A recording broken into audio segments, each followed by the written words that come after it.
Live from Hooper Stadium on the campus of Nevada Union High School. The road to the playoffs. Tonight, in the first conference game of the year, it's your Miners against the Del Campo Cougars right here on Nevada County's Game of the Week. CIF South section, the Schwab Tires football playoffs presented by Farms Insurance, Martin Decorated Live from Dixon Ram Stadium on the campus of Dixon High School. Touchdown Production, celebrating our 12th exciting season of local high school sports television, is proud to present the CIF Sac Joaquin Section Schwab Tires Division 4 football playoffs, presented by Farmers Insurance. Tonight in your section semifinals, your 7-4 Placer Hillmen take on the 9-2 Capital Valley Conference champion, the Dixon Rams.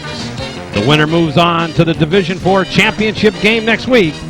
And all of this football action starts right here, right now, on your NorCal Game of the Week.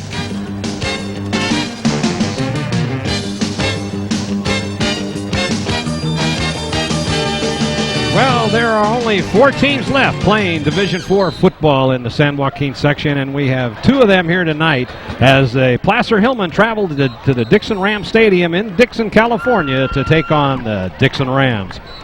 Good evening, football fans, wherever you are across our Foothill network of stations. This is Marty Mortensen, joined tonight by Paul Brown. Directing our program tonight in the Commander 2 is Gil Dominguez, and of course, the rest of the Touchdown Production sports team has made the trip to Dixon High School for this improbable semifinal matchup, Paul. Improbable is right, Marty. You know, just 12 days ago, it was unclear who was going to the playoffs after Oakland Judge Judith Ford stopped the Colfax-Oakdale game from occurring. So she could have time to figure out the whole mess. And then on Monday, November the 17th, she reversed the section ruling, which made the Hillmen forfeit 3 league contests and reinstated those Placer victories. And that ruling, in part, stated that the rule on transfers violated state law, Marty, which says that foster children may play in high school sports immediately. Then after all that, the Hillmen came out on top last week in Oakdale in an epic battle, winning 27-14 to advance here tonight against the Rams, who were undefeated in league play and eliminated the Bear River Bruins in the opening round by a score of 28-14. You know, and Marty, all of those victories came on the strength of a very stingy Ram defense, which has allowed only 109 points all season. So the real question tonight is, can the explosive Hillman offense succeed against this tough Ram defense and advance into a championship game for the first time since 1981? And of course, the other big story this week was a personal loss for everyone here at Touchdown Productions, as one of our veteran sports announcers, Mark Wall, passed away suddenly on Tuesday night while playing basketball in his local senior league. I had the privilege to work with Mark for many years on these telecasts and traveled with him to cover all of the games as we do now. Gil, Mark, and I had many good times in those early years, bringing you all of the sports that we covered. And many of these games were the very first time throughout. Mark had not worked a game with us for several years, and he reminded me, and he remained a part of the Touchdown Productions family, and his sudden passing left us all very saddened, and our prayers and thoughts go out to his children, Chrissy, Sean Patrick, and Christian, and his family and extended family, his dad Arthur, brother Tom, Karina, Kat, and Catherine, along with Jackie, and everyone who knew and loved him as we did. Later in the broadcast, we'll have an opportunity to hear some of Mark's play-by-play with me back from our games done in the 2000, and we'll hear from Gil Dominguez as we remember his time with us and we celebrate the work of Mark Arthur Wall.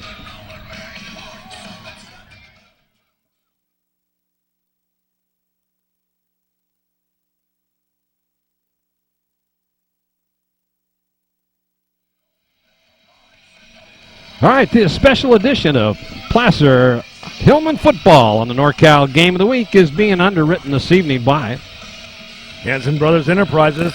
At Hanson Brothers Enterprises, their goal is simple.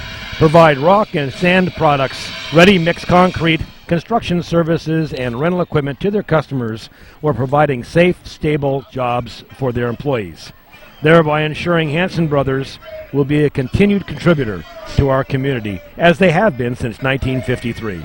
They are Hanson Brothers Enterprises, part of the fabric of Nevada and Placer counties.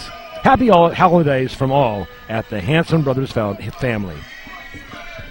Hills Flat Lumber Company. Hills Flat has been your local home center in Grass Valley since 1921 with 2 locations to serve you in Colfax and their newest store in Grass Valley. At Hills Flat, you'll meet Tim Lloyd, their appliance guru. Tim brings over 20 years of appliance experience with him every day. He doesn't just sell appliances, he knows appliances. Whether you need a full kitchen appliance package or you're looking to update to a more efficient model, Tim is there to help you every step of the way at Hills Flat Lumber Company in Colfax and in Grass Valley. The Pardini family wishes you a very Merry Christmas. And by Mike Bratton, State Farm Insurance and Financial Services. Mike Bratton knows a winning team when he sees one, and that's why he supports Foothill Sports. Mike has assembled a winning local team for you in the insurance industry. Whether you work with Kathy, Karen, Bobby, Jennifer, Sarah, Nicole, or Amy, you'll know that you're working with your friends and neighbors who really do care about your insurance needs and work hard every day to meet your expectations.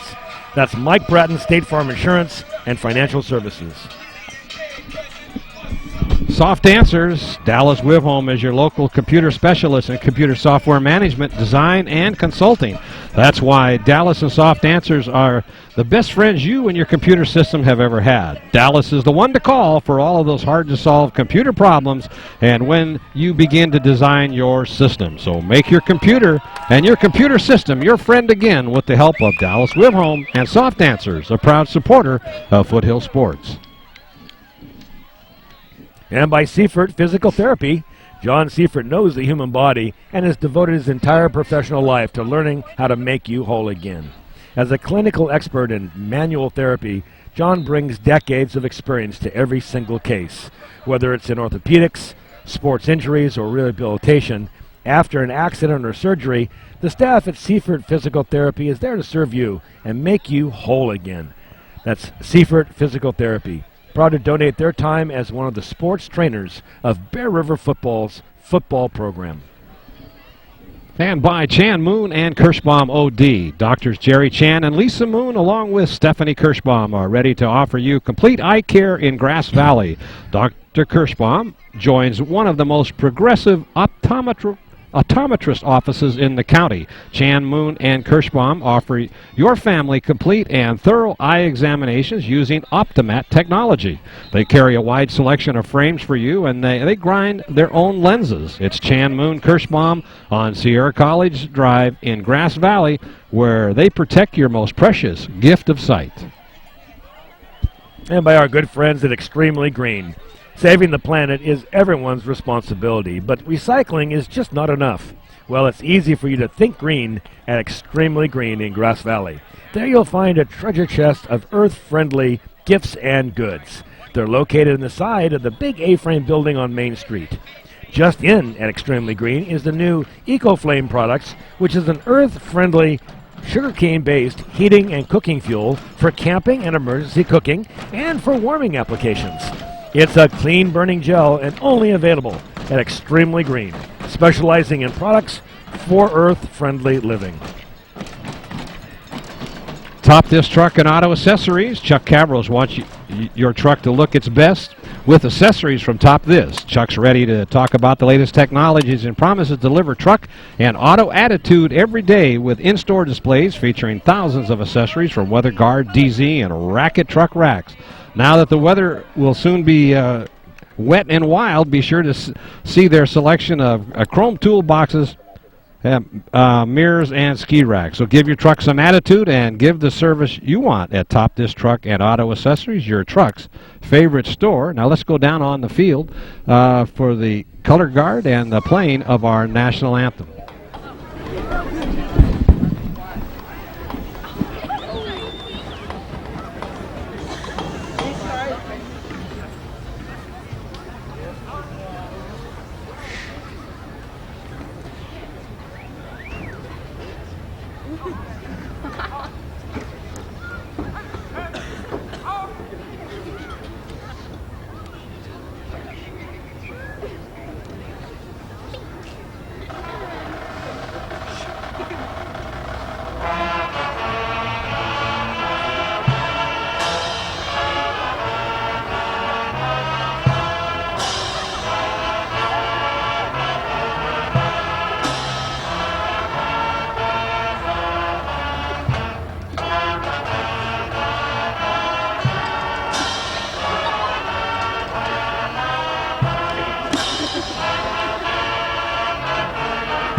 The band played on, and we're about ready for a kickoff. But before we do that, we'd like to tell you that this NorCal Game of the Week is being underwritten this evening by Neighborhood Ace Hardware.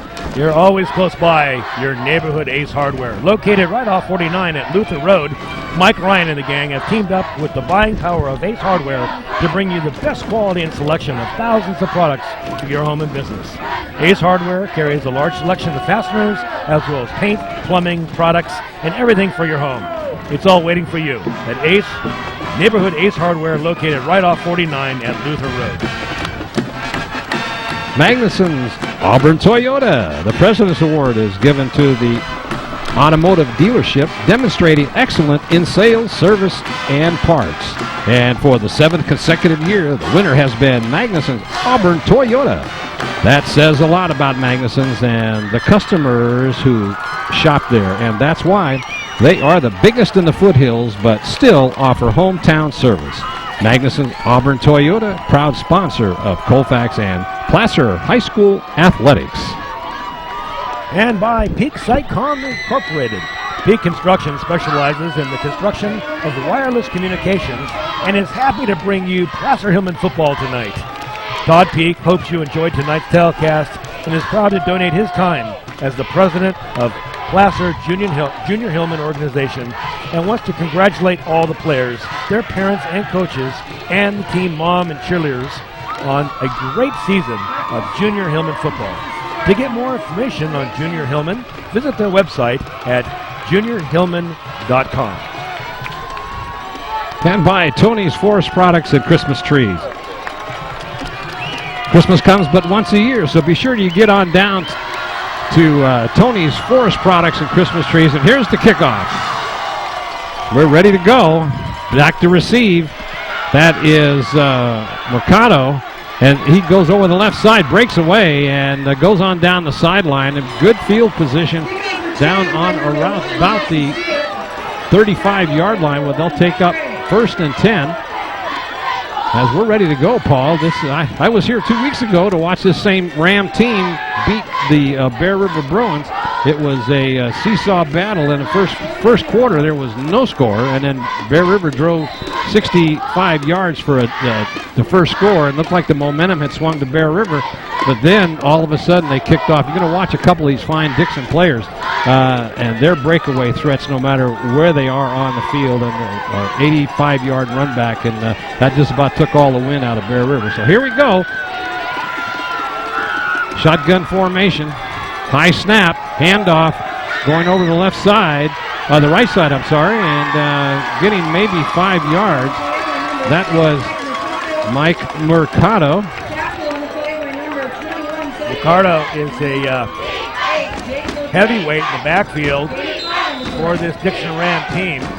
He's got 349 yards this season and has scored 2 touchdowns, so we'll see a lot of him tonight. Once again in shotgun formation. Single back. Now swinging it back in the backfield is Bryington, and now Placer stops him short with maybe a gain of a yard. Trying a little deception there, and Placer was right on top of it, Paul. I'll tell you, wouldn't they like to get a 3-and-out on their first possession? Coach Joey Montoya is depending on his defense, Marty, and they would show a real sign of strength right here if they could stop them in their first possession.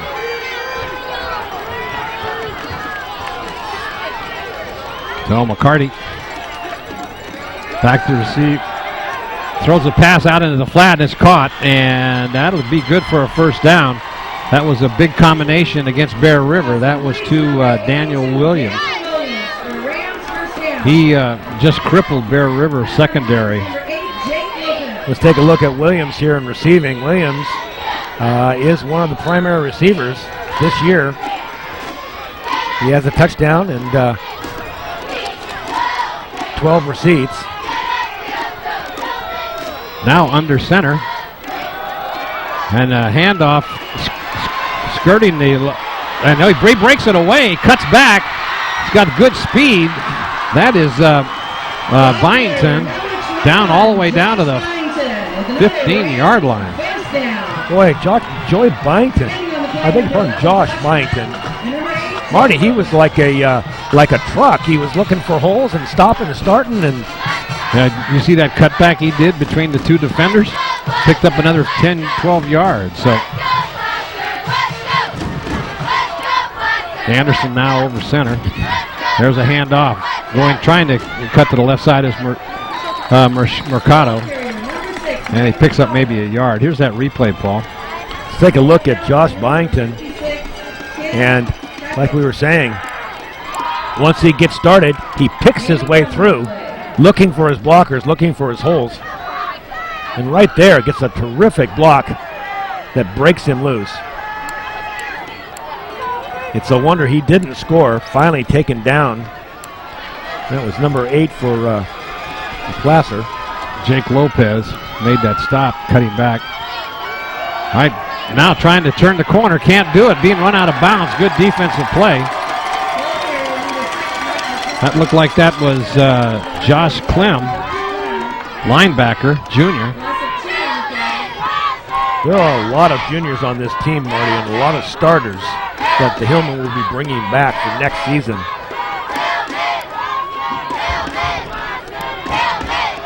Good crowd on hand here tonight. All bundled up. 9:23 left to go in this first quarter. Anderson back. Quick handoff, left side. Byington cuts back in, and he could go, and he gets down to about the 3-yard line. Let's see where they spot it. Josh Byington, he did a number on Bear River, and now he's doing a number once again on Placer here as they starting their drive from their own 35-yard line all the way down now. The ball resting first and goal on the 5 of Placer. Byington doing an exceptional job. He's this year he's got only 51 carries, 329 yards, Marty, 3 touchdowns. 2 receivers out to the right. Now a handoff, left side. The ball carrier is Hendricks, and he's going to be stopped for a loss of maybe a yard by the whole right side of the Placer defensive line. They'll make a second down on the 5-yard line.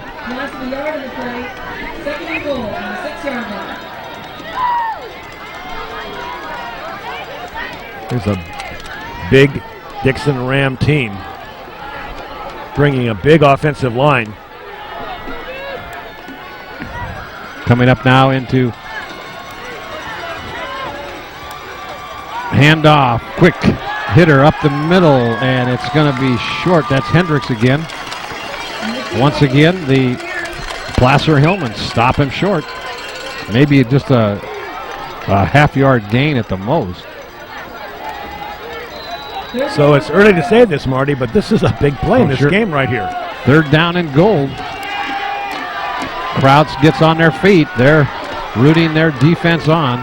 Now we're back in shotgun formation as Anderson takes a snap, looking, right over the middle. Touchdown, Dixon Rams.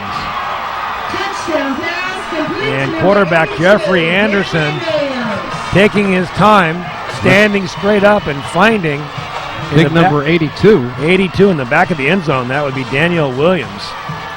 The look-in pass, Marty. Williams is the tight end. Basically just staggered step, waited for things to clear, and then found himself a hole in the back of the end zone. After the kick, number 32, Julio Reyes. Now this young man is doing the kicking. He's got a strong leg. I saw him warm up. Oh, a high snap, put down, and it's up and a good. Look at that leg he's got. Wow. Darn near bounced it off the scoreboard. He looks like he could easily kick a 40-yard field goal. So the Rams score first. 7-0, 7 minutes and 40 seconds in the first quarter. Taking the opening possession down the field. And Marty, now we get to see Matt Ross come out, who comes off a big win in Oakdale last week, surprising many people. Yeah, I was totally shocked when I heard that, because think of how the highs and the lows that this Placer team has had. They found out that they lost those 2 games and taken away in league, and then they were Colfax was on the bus going to the ball game in Oakdale, and so that was pretty tough for them. It was tough for them, and they deserve to be here tonight. Beating Oakdale in Oakdale, right? You've done something. Yeah, because remember we were down there last year. We saw Colfax get run over by the Oakdale and team. The 2 previous years we saw Bear River go twice, and no one ever came out of there with a win. And the Placer Hillmen go down there, and to everyone's surprise, take them down at the roundup. So they deserve to be here. Matt Ross, the quarterback, will show us some gunslinging tonight, and they're about ready to get the football. So Dixon made it look easy going and scoring on their first possession. That ball's coming over to Dyer. And now he gets a fairly good return back up to the 23-yard line. It'll be 1st and 10 for the Placer Hillmen. So let's take a quick look at the touchdown, Marty. And he stands straight up and down in the shotgun formation and waits for everybody to clear, and then just pops it over the middle. Look how that Williams is so tall, it just put it up high and grabbed it in. Okay, here we go. Back live. There's a sweep around the left side. That was Matt Ross. No, let's see who. Yeah, that was Ross. No, it wasn't either. It was number 25 carrying the ball. That's Gotchmer. He faked me out. I thought that he kept it. So we'll pay a little better attention here as Matt Ross comes up over center. Single back in the backfield. In motion is Lopez. Pass overthrown. He had his man wide open. Boy, if they get patterns like that, Marty, tonight, that he was so wide open, and Ross normally will hit him. Right. But that's the first pass of the game. You got to give him one for nerves. You and I watched Matt Ross as a pitcher for the Hillmen in baseball. Oh, yeah. And what a dominant pitcher he is. He's got a fantastic arm, great athlete. So that brings up 3rd and short. In motion is Lopez. Quick handoff, and he may have got it. See where they spot the ball. It's going to be close. I believe he did get it, Marty. Let's see where they mark it. Now they're going to give him a first down. 1st and 10 for the Hillmen. This Hillman team, they can score quickly. They throw the ball well. They run the ball around the ends well. Very quick backfield. There's a flag. Hand up to number 26, Josh Turney, but there's flags on the play. It was to Josh Turney, number 26. Let's see what the flags are about.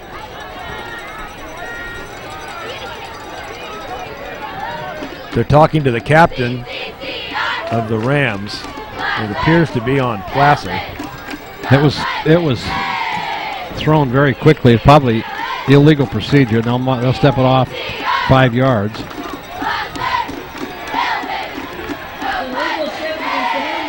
So it will remain first down. They're getting big chunks of yardage, though, Marty. That's the second time they've run right up the middle. This offensive line has blown them out for the Hillmen. So Ross now over center. 2 backs in the backfield. Inside handoff. Big hole. Lopez. He could go, and he gets all the way out to the 50-yard line. And it was a touchdown-saving tackle by Sam Welch. Oh, boy. Big hole, Paul. Big hole right up the middle again.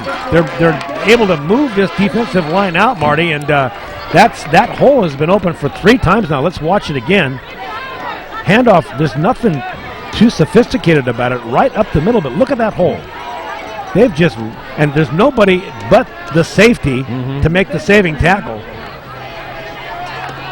Terrific run by Lopez. So first down. Big pickup. Here comes Ross over center.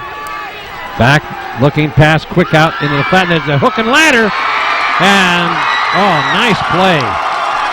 That was Gottsmer on that hook and ladder play. You got to love that play. No one was suspecting the lateral back, and like you said, the old hook and ladder. That one goes back to when they wore leather helmets. Yeah, that's when you were playing, wasn't it? It was, as a matter of fact. I still got my leather helmet. But we've also got a first down for the Hillmen here on their own 35-yard line. Going back, rolling out now is Ross. Ross has got a little bit something going tonight. He threw that ball out of the end zone almost. When he said, there it is. There it is. I'm sorry, the hook and ladder's got. And he goes down, big gain. So that'll bring up 2nd and 10.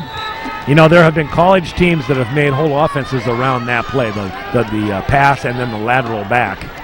It's risky though. It sure is. You gotta handle the ball a lot. There's coming around is Gottsmer, and he's going to get run out of bounds. He'll get a first down, I think. Well, Placer's having no problem moving the football. No, they're not.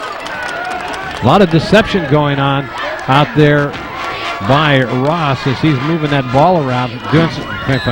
Let's do this hook and ladder again because it is a great play to watch.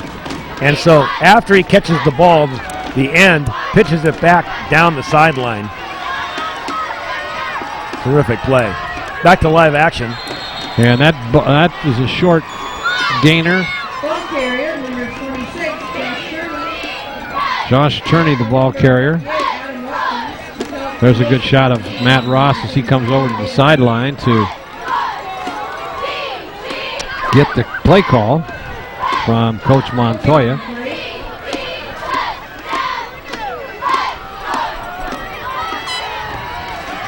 Here we go. In motion is Lopez. He's got room. And he's going to try to turn the corner. He does. And he gets down to about the 6-yard line. Good run. Good block out there. Leading the block was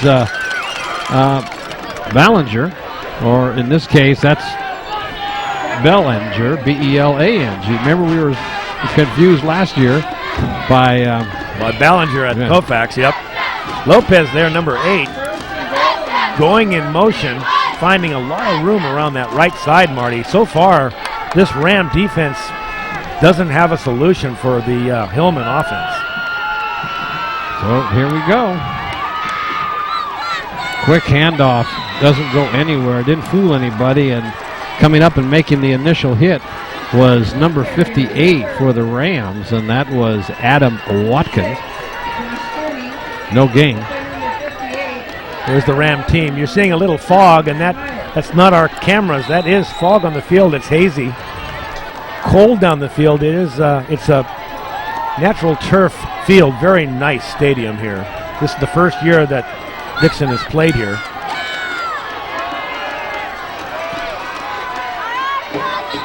Now there is another flag. That'll move him back 5 yards.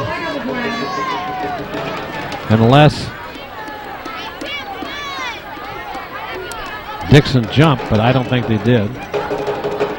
No, the Hillmen are marching back there. It will be 5 yards on the Hillmen. There's a shot of the fog. You can see kind of low laying here. Doesn't really impair vision, but it's cold down there on the field. You can see the kids as they're breathing hard.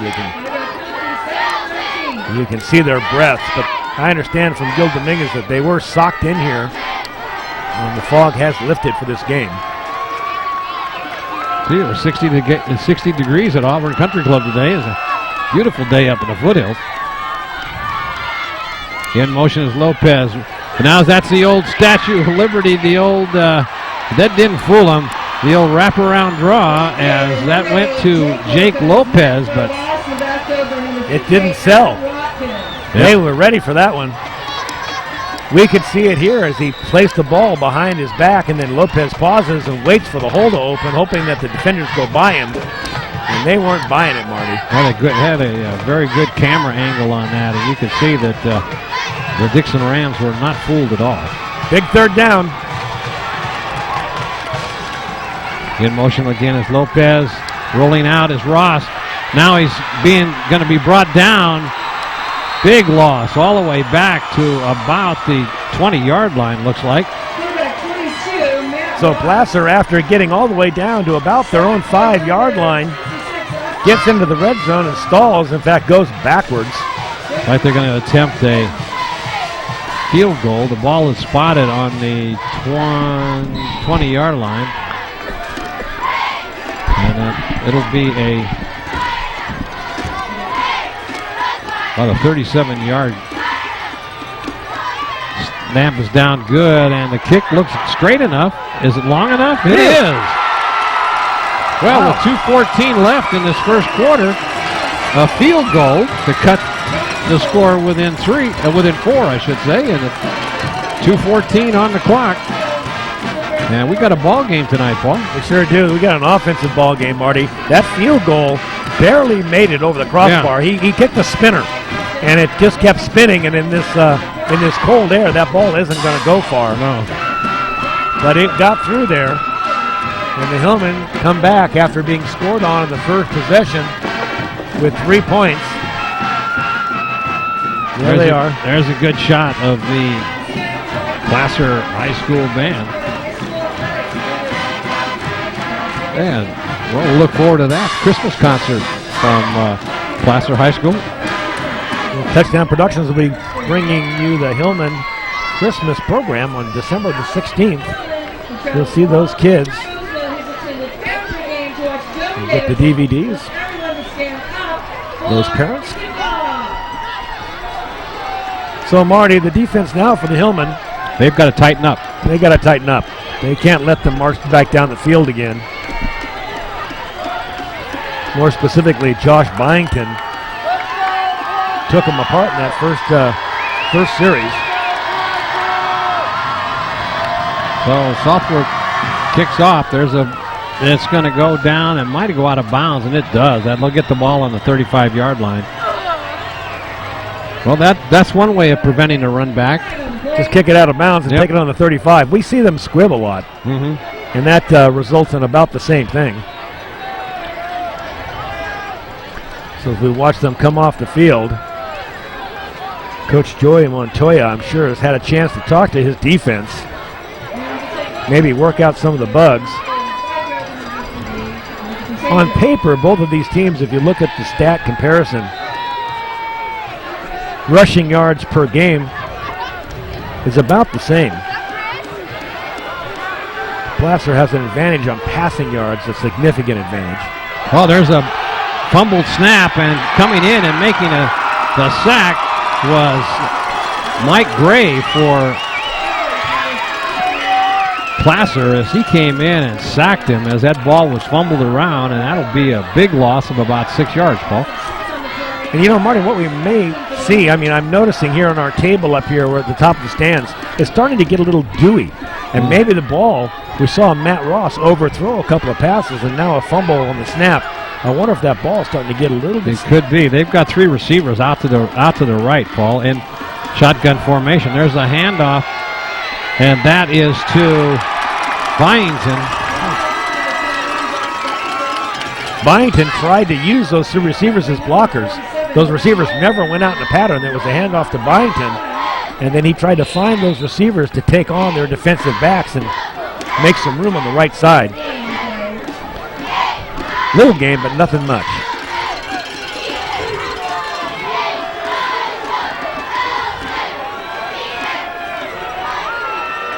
Now they have three receivers out to the left, single back in the backfield as Anderson looking downfield and almost intercepted coming up. That was Arndt. Wow, Jordan Arndt. He knows how close that was. Oh, there he is. He's got to say, my goodness. Well, they held him, and he's going to go back now to the kickoff. Or I should say the punt as he moves back. So the Rams unable to move the ball as efficiently as they did in the first series. Well, that first down when they lost all that yardage, that almost went offside. And they went in the neutral zone. It's going to cost them 5 yards.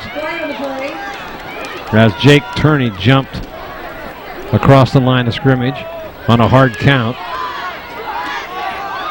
It's not going to do much except advance the ball 5 yards. They're still close to 8 yards away from the first down. Against Bear River, they did run out of this formation. There's a good snap.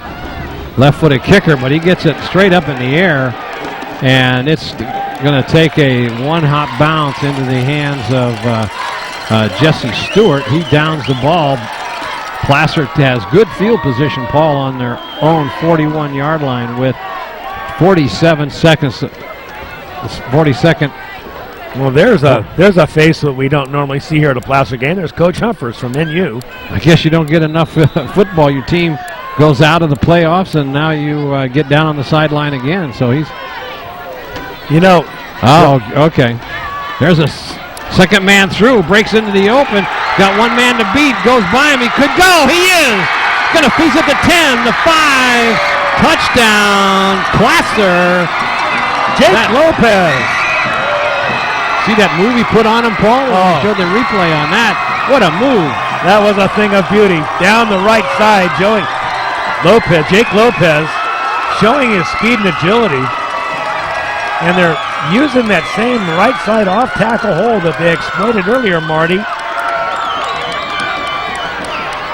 Fans are on their feet. There's Coach Joey Montoya talking to Coach Humphers. And we'll watch the point after. Southward gets it up and gets it through the uprights. 10-7. So now we know the reason why this Placer team was so effective against Oakdale. They got players that can move the football. Certainly can. Well, you remember when we did the Bear River Placer game? They did this in the first half, but then here we go with that replay, Paul. Let's take a look, Marty. It's good. Right off tackle, and some good blocking up front there, and he just basically now outruns everybody. Look at him just leave them. Now there's one player here to beat, gives him a little juke inside and goes outside, and then see you later. Yeah, that was a nice move he put on. Scurries down the sideline and outruns the defender, goes in for 7 points. Second round playoffs, the Placer Hillmen out in front now, 35 seconds left in the first quarter. And Jake Lopez scoring the biggest touchdown in his high school life. Boy, he put a good move on that Josh Byington. Went right around him. Yeah, it's a good story, Marty. Joey Montoya, the coach here at Placer, is a disciple of Coach Humphers, and they run the same offense and defense. Used to be one of his coaches, and now coaches Placer and doing a very effective job. So now the ball down on about the 10-yard line, and he is swarmed under. McKenzie in on the tackle, along with Maddox, and also a whole slew of Placer players. Now let's see if Placer can hold them. 26 seconds left to go in this first quarter.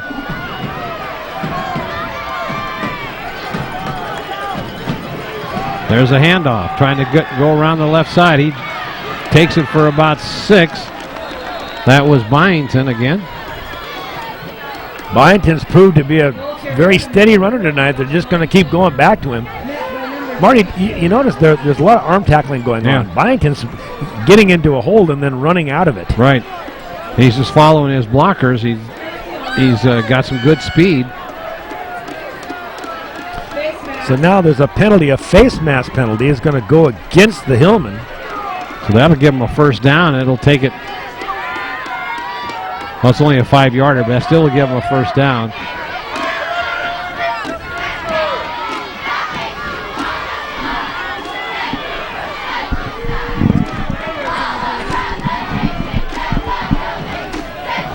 The ball almost on the 35-yard line. Quick pitch. Trying to follow his blocker. Tries to turn the corner. Can't do it. That was Mercado. And Brad Moeller, the defensive end, the senior, came up there and grabbed him by the shirt with one hand, held him up so the rest of his team could come and get him. Here's a replay. Now watch Moeller come around here, and he just snags him with his right hand as he's going down. Here he comes across the field right there and grabs him, holds him up. And that'll end the quarter. As you can hear the fans here on the Placer side. There's a picture of Moeller and a whole slew. Looks like Jake Turney was in there making that tackle. So Marty, first quarter's over. It's pretty much a draw. Yeah, both teams marched down the field and scored. And Placer held on one series, was able to move the ball and got down all the way down to the 5-yard line of Dixon, but then could not take it in. A penalty and then a sack. But they did manage to get a field goal by number 10, Cameron Southward. So we got a ball game. We got an offensive ball game. These are always fun to watch. There's a huge crowd on both sides tonight. Looks like half the city of Dixon came out here as we look across the field.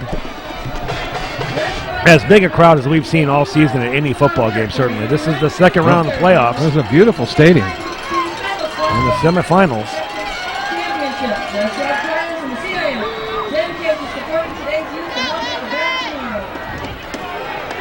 So coming up over center, Anderson now with a single back in the backfield. Now we have a back in motion. Second man through, that is Mercado. And he doesn't go anywhere as they run him out of bounds.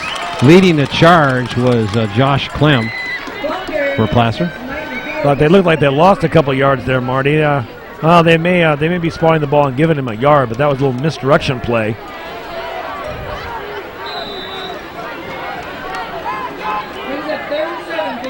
I have a feeling that Coach Humphers and Coach Montoya have both scouted this team well.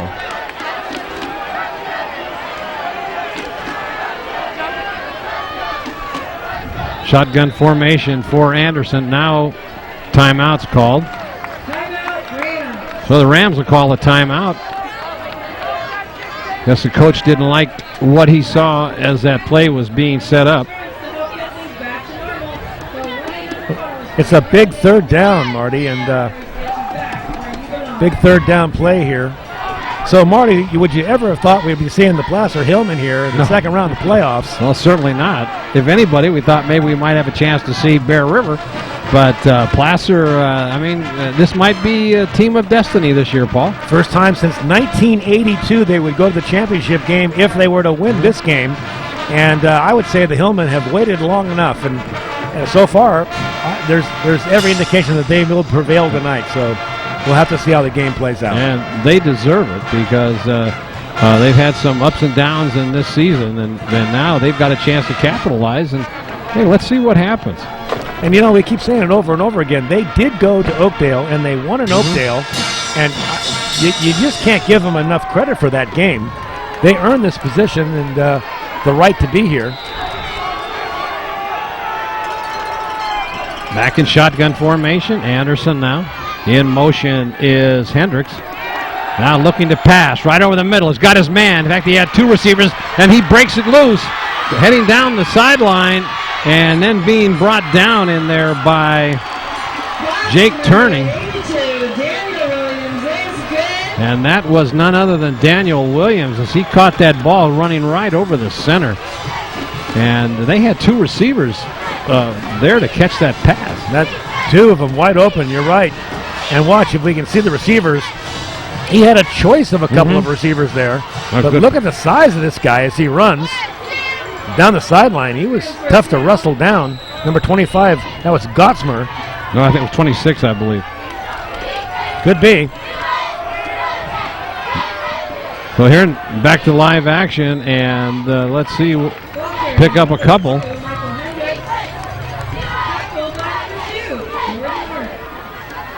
Hendricks, the ball carrier. The Rams changing it up in the backfield. A number of different backs in the formation. A lot of carriers getting a chance to carry the ball tonight.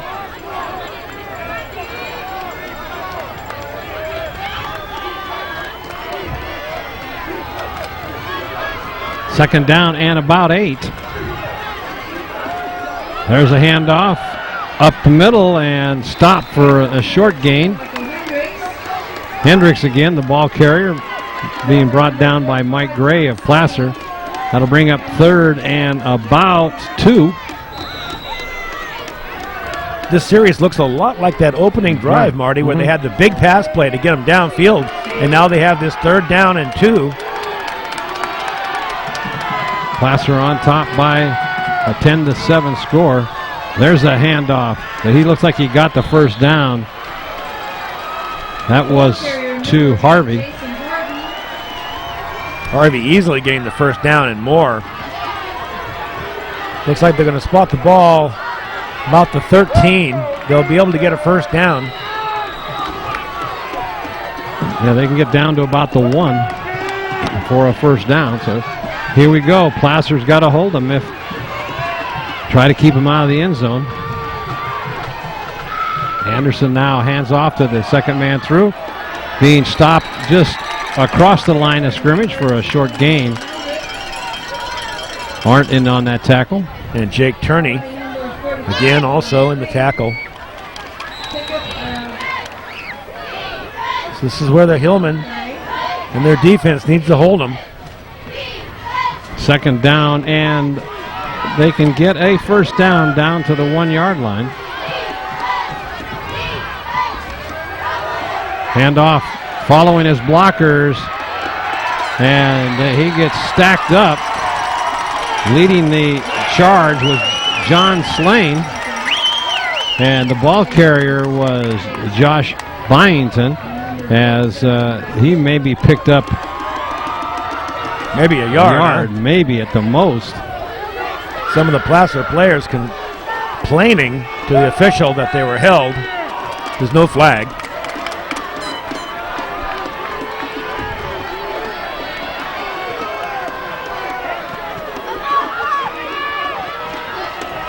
Now fakes, rolling out, being chased and brought down. Oh, boy, that was Seth Parrish. He wasn't fooled at all, and he just darting and chasing down the quarterback. It was an excellent fake, Marty. It was. The quarterback put it on his hip, and here's the fake. Now watch him put it on his hip and go right back around, but turning, he's not going to have nothing to do with it. Chased him right down. That was Seth Parrish. Parrish. Nice play. It was. So very timely. Now they're going to go for it on fourth down. Not going to go for the field goal. Now, Placer calls a timeout. This is surprising. They were lined up. They had 3 receivers way out to the left, and all of a sudden Placer was jumping around, and so a timeout was called. I'm surprised with the accuracy and the length of this kicker that they have for the Rams that they wouldn't go for it here. It's fourth down in what looks like about 20. The ball is spotted on, let's see, the 21-yard line. So you're right, Paul. They've got to get down. They can get a first down without getting a touchdown, but it's going to be really close.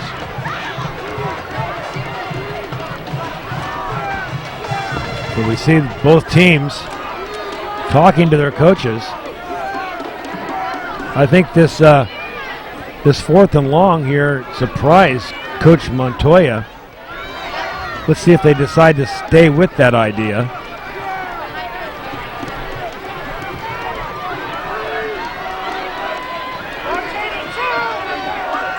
And they will.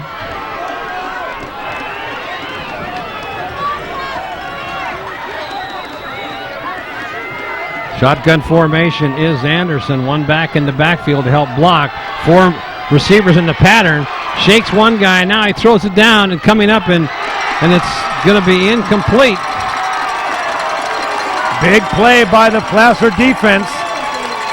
Boy, I'll tell you, quarterback almost got sacked with a defender blitzing through. I think that was Seth Parrish almost getting a sack, but the pass was incomplete. Now watch, I believe this is Parrish darting through there, almost gets him, and then the pass thrown to the sideline is incomplete. He had it right in his hands, Marty. Yeah. Ross was defending. Now here we're back to live action. With the ball is Lopez, and he takes it close to a first down. So Lopez starts again where he left off. 7:26 left to go in this first half. Looks like the Placer defense, after that initial drive, when the Rams took a march down the field, they've really settled down, and they're playing some good defensive ball right now. Hand off to the second man through. That is Josh Turney, and he maybe picks up a yard. So Lopez did get the first down. I thought he was going to be short, but they said no, he got a first down, and now it'll be 2nd and about 9. Let's see if Coach Montoya throws a pass play. Let's see if they can use Matt Ross's brilliant arm. Well, that was a mix-up in the backfield, and that goes no place as Jake Lopez trying to go up the middle, and that was a broken play all the way from the start, Paul. So that'll make for a 3rd and long here, Marty. Looks like it'll be 3rd and almost 10 yards. Right, they'll have to put the ball in the air now. So Matt Ross comes over the sideline, gets the play.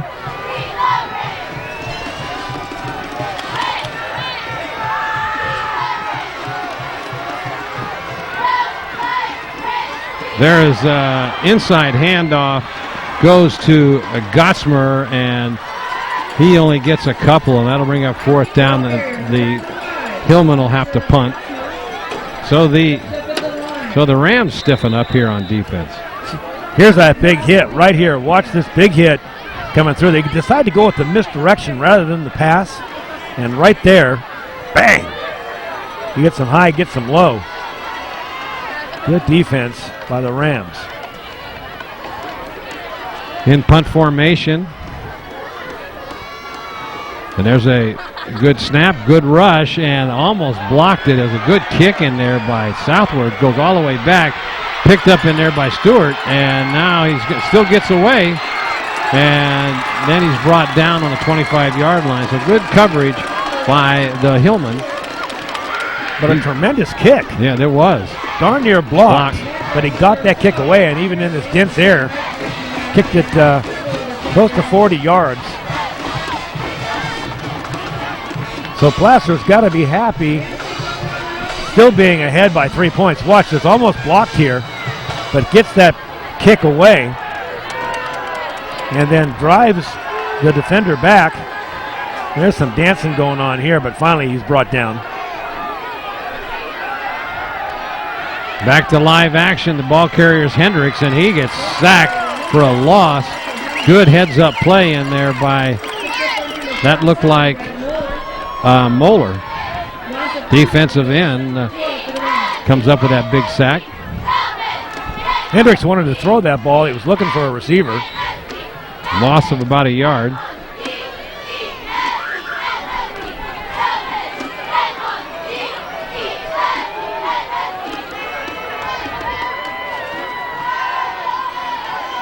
Now going back to pass out in the flat. And nice catch in there by number 4, Jones. Leroy Jones catching his first ball of the night. He came up short. Pass to number 4, Leroy Jones is complete. Looks like it'll make it about 3rd and 5. Here's the pass play. Nice ball. Jones comes across field. There's virtually no pressure on the quarterback, but there's Jones pulling it in for a 5-yard gain. Good camera work by Nicole down on the sideline. All right, it's 3rd down and about 6. Nicole Teichman on the camera. Pass. Oh, it's intercepted. He could go. He's down the sideline. No one's going to get him, and he's down in touch 5. Touchdown. That was Lopez on that tip ball. Second touchdown tonight for Lopez, being in the right place at the right time, Marty. That tip ball, like you said, right through the fingertips of the Dixon Rams wide receiver, and Lopez is there.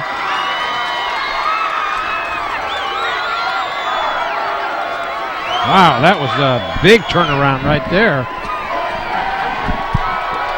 Lopez with the TD interception.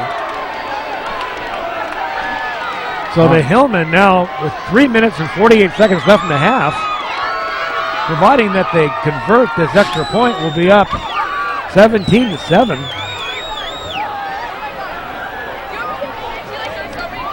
He kept the ball, and now they get it back into the game.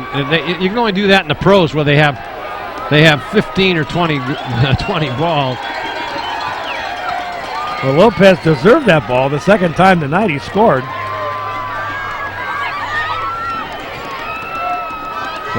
Coming in to kick the extra point is Cameron Southward. Being held in there by Jordan Hart. High snap, put down, kick up and good. He's not long, but he's accurate. Southward pumps him right through the middle. And there's the Placer flag. And Marty, yeah, I'm more and more impressed with this team with every down. Yeah, no kidding. They look good. Here's the replay on that interception for the touchdown ball. And it does get tipped. He looks right over at the receiver. No doubt about where he's going, and throws it out there, but watch, it goes right through his hands. And hello, look what I found. Yeah, boy, right there. Now he's got a convoy in front of him, Paul. Yeah, you've got everything from a flagship, and you've got a destroyer, and no doubt about it, with Lopez's speed, he's going to find the end zone. No one laid a hand on him. There it is. So this Placer team can't let down, Marty. I'll tell you what. We've seen Dixon. This Dixon Ram team can score in a heartbeat. 17-7. So this is what happened to Bear River now. They scored the first 7 points, had the momentum, kicked off, and Jesse Stewart, number 1 for the Dixon Rams, ran it back 85 yards, and that just took the steam out of Bear River that night. Now, don't jinx them here. No, I'm not, but I'm just saying that that was just elaborating on your observation that they can score from any part of their field. Well, that happens, you're going to get the blame. It's not going to happen. There's a squib kick. And he missed it. That is Stewart. Now he's going to try to turn it up, and he's not going to do it. And there's going to be a flag as he didn't get it out to the 15-yard line, and then there was a flag call. So let's see what happens here, Paul. It could be a hold, as the Rams team is backing up. That's a good sign that it's against them. I'm not sure what it was. Maybe a block. It was a chop block in the back. I'm told by Gil Dominguez he saw a block below the knees. So let's take a look. They're going to step it off half the distance of the goal. Well, nothing went right on that play as Stewart reached down to get the ball, and it went right under his hands and headed back. Now they're deep in their own part of the field on their own 5-yard line, with all having 1st and 10 with 95 yards to go with 3:39 left to go in the half. trailing now by a score of 17-7. Now they get it to Stewart, and he is stopped for a short gain. In on that tackle was John Slane. Boy, had Stewart gotten past Slane, there was nothing but open field. Strung the defense out. Slane out there on the right side, making a sure tackle.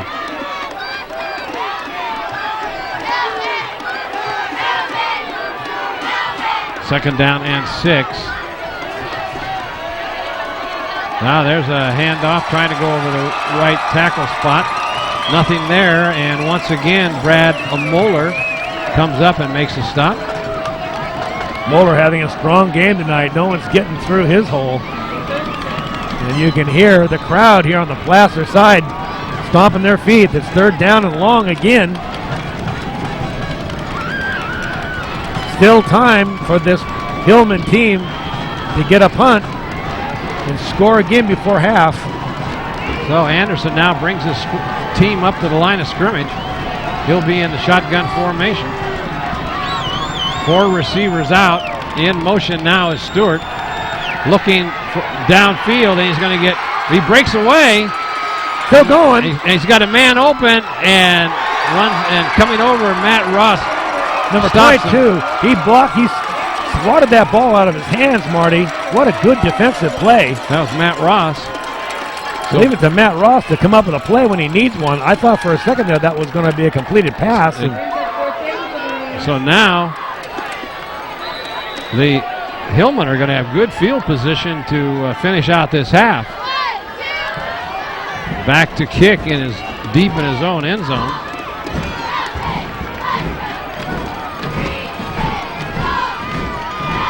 See if Placer can put any kind of a rush on here. Low snap, kick, low spiral, taken in there by Arndt. Tries to turn the corner, can't do it, but they'll get the ball down to about the 35-yard line, and there's a flag on the field. Let's see what they call. Flag was thrown immediately after the snap. Illegal procedure against the Rams. And let's see if they decline it. Yeah, they will. They got great field position on the Rams 30, looks like 33-yard line. They'll have it first and 10.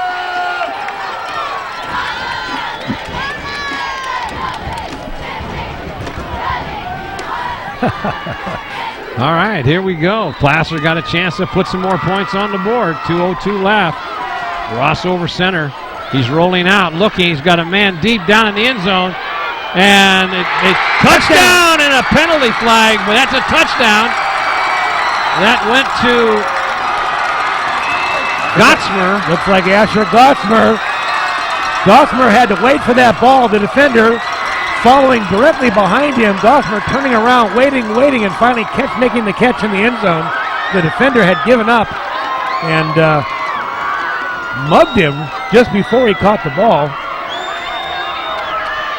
And the way that they're clapping down the field, I believe it will be a touchdown. Wow. Placer really getting it done here in the first half, Marty. Yes, sir.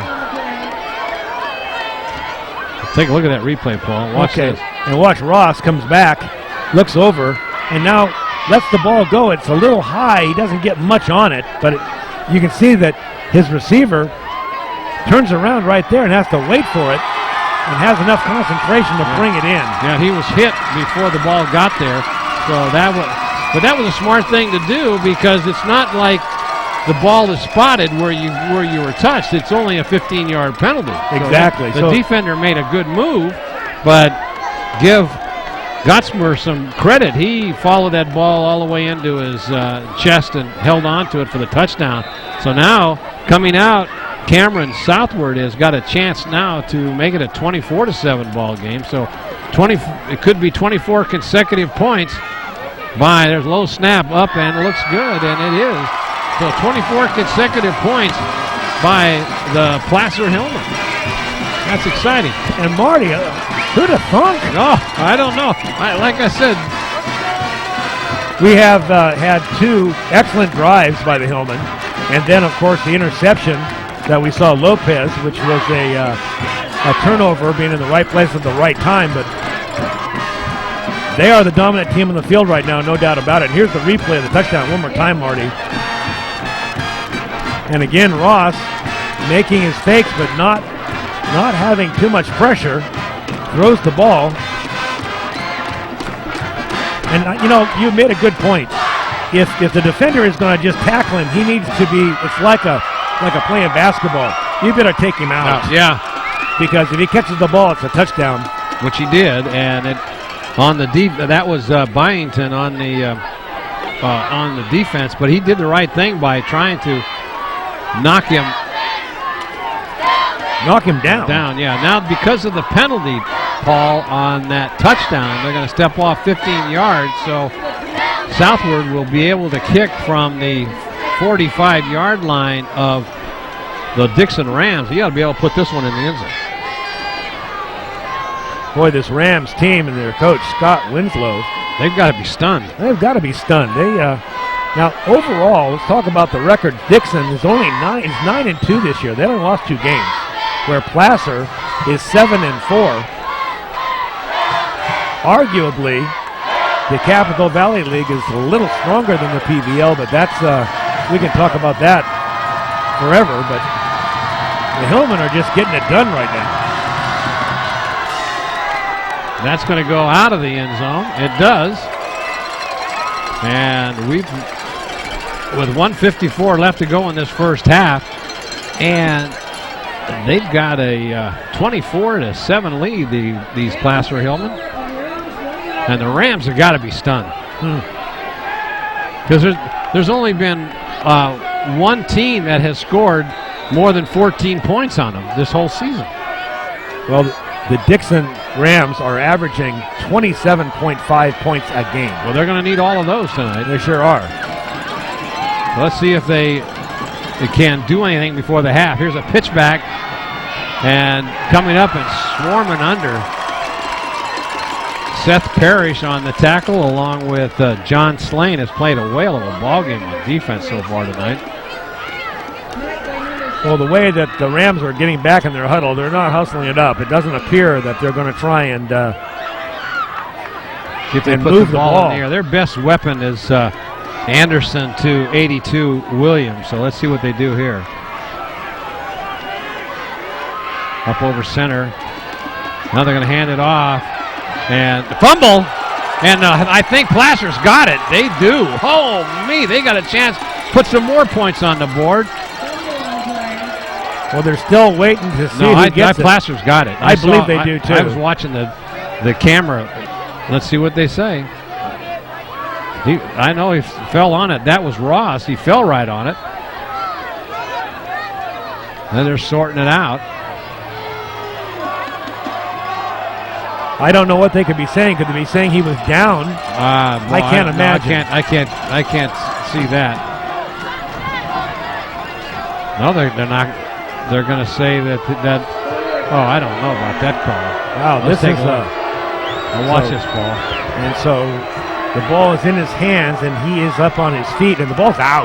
Oh my goodness! How did they miss that? There's no doubt about it. That was. And Ross is on that football. Because I saw that that's why I said they're going to give him that ball. He was not down. Big break. Oh, it was. Big break by the Rams. They're going to come over and go to Gil Dominguez for the replay booth. Actually, he's coming over the sideline now to talk to the coach. The coach is livid.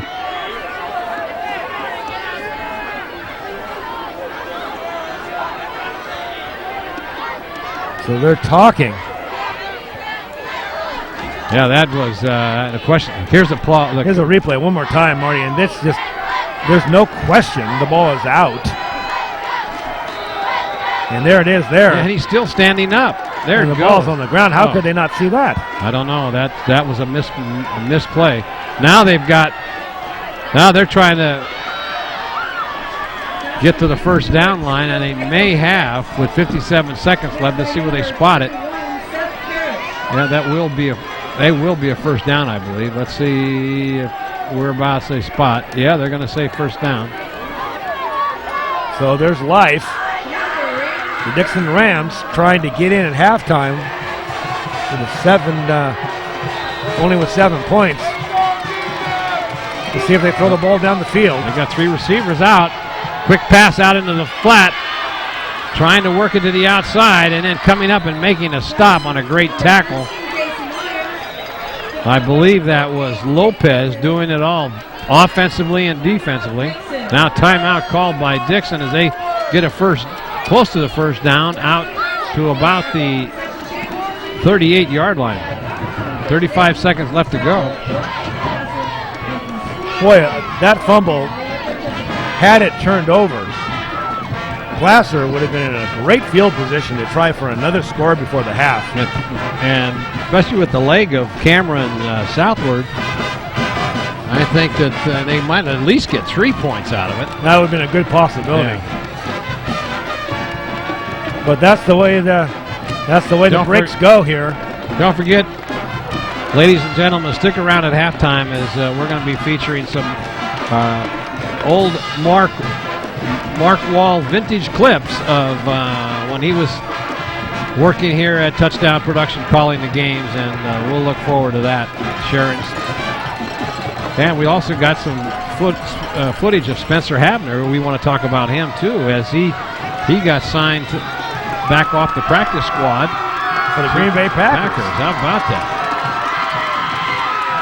Now going out to three in the pattern. And he breaks away, looking. Now he's going to have to run it down the sideline, gets the first down. And let's see where they spot it, on about the 43-yard line of Dixon. Getting the first down with his legs, but more importantly, Marty, getting out of bounds, stopping the clock. The Rams now looking like they're thinking about scoring here before the half, where earlier it appeared that they were just going to be content to just run the ball and go in licking their wounds. There's your line score. That first opening drive is all they've been able to back to pass so again, and a missed communication on that pattern.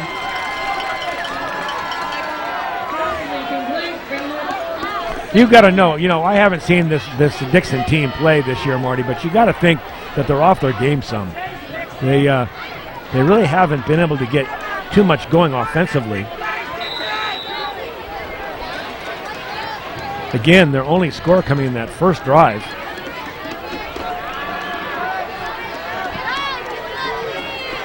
With 4 receivers out in the pattern. Back in shotgun formation is Anderson, looking downfield, and he underthrows his receiver, and that'll bring up 3rd down and 10 with 21 seconds left. Cold out, damp. Tough to get a sweat going out there. This offense has been on the field, though, for a while. There's a good shot of the Hillmen defense.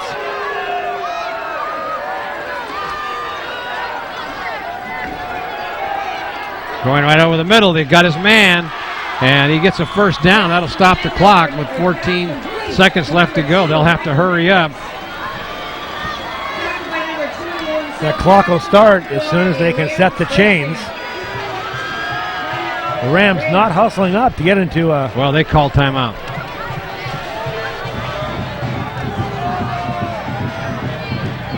Here's number 2, Michael Hendricks. And they'll talk it over. Well, Marty, another night with the electric blanket. I see that. We got it here. We got it here. Don't take all of it here. Half of it's mine at least, but I'll tell you, if it wasn't for the blanket, we'd be freezing up here. Well, it's a cool night tonight. Driving into the parking lot, I looked at the temperature gauge on the outdoor temperature, and it was like 42 degrees. So I figured we're in for a cold night tonight. And you can see the way the boys are playing; it's having some impact on them as well. Yeah, that's affecting the passing a little bit out there. And I think that these, I don't think that the Dixon Rams are used to this, with Placer, a really underdog, coming in here tonight and showing them that they can play with these big guys from down in the valley here. No doubt about it. So they'll have one more play, it looks like, before half. Maybe they'll get two. Going back, big rush. They put the rush on him. Now they're gonna intercept it, and they say no, out of bounds. That was Gottsmer. Boy, Gottsmer looked like he almost kept his feet in bounds. We can't tell from this angle up here. And look down on the field. Jordan Arndt is he's got a bad wheel, so he's gonna be. So let's see. Here's the replay. Let's see if that interception. They're not complaining about it, so I would assume he was out of bounds. Yeah, it's hard to tell from the line way over here, but all he's got to do is have 1 foot down. But no, it doesn't look. The referee was right on top of it. So Arndt has got either a cramp or he's got a. You don't want to lose him because he's a. Well, that was 21. That's Seth Parrish. Seth Parrish. It looks like a cramp. And they're going to wait and let him shake it out a little bit before he gets up. I just saw the 2. I didn't see the 1, so I apologize for that. They're going to help him off the field. Yeah, it looks like he's putting weight on it. But Seth, you don't want to lose Parrish either because Parrish is excellent. Well, he's both linebacker and running back.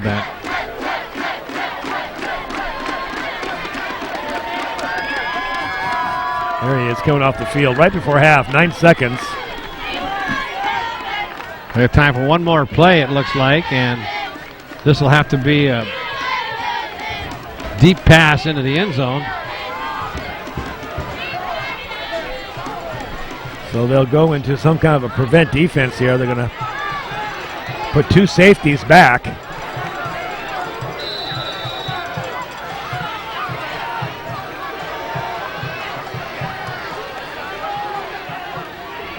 Fake rolling out. Looking, and he sidesteps. Now he just dumps it off. Let's see what they do with it. Going down the sideline, but coming up and making the stop and pushing him out of bounds. And that's the half. Looks like that was Jake Lopez saved that touchdown. And every person is on their feet here on the Placer side, applauding their team as they come off. There's your line score, Marty. You gotta love it. 24-7 here at halftime. There's the stands as everybody's on their feet.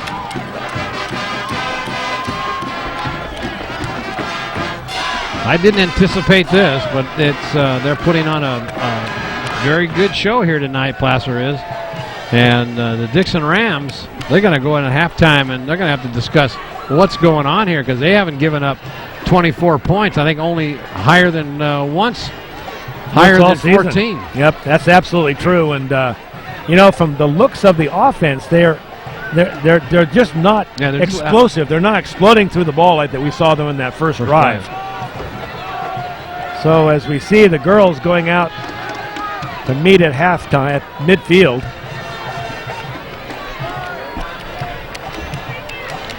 I would like to take this opportunity for this NorCal Game of the Week is being underwritten this evening by Hanson Brothers Enterprises. Hanson Brothers Colfax is ready to help you beautify your outdoor world. At Hanson Brothers Colfax, you'll find a selection of landscape and masonry products, retaining walls and stepping stones. Now, just added at Hanson Brothers Colfax is HBE Rentals. HBE is a full-service rental facility just like the one in Grass Valley. Hanson Brothers and Colfax has everything for your outdoor landscaping needs, and combined with HBE Rentals, they are proud to be a part of the Colfax community. That's Hanson Brothers Enterprises.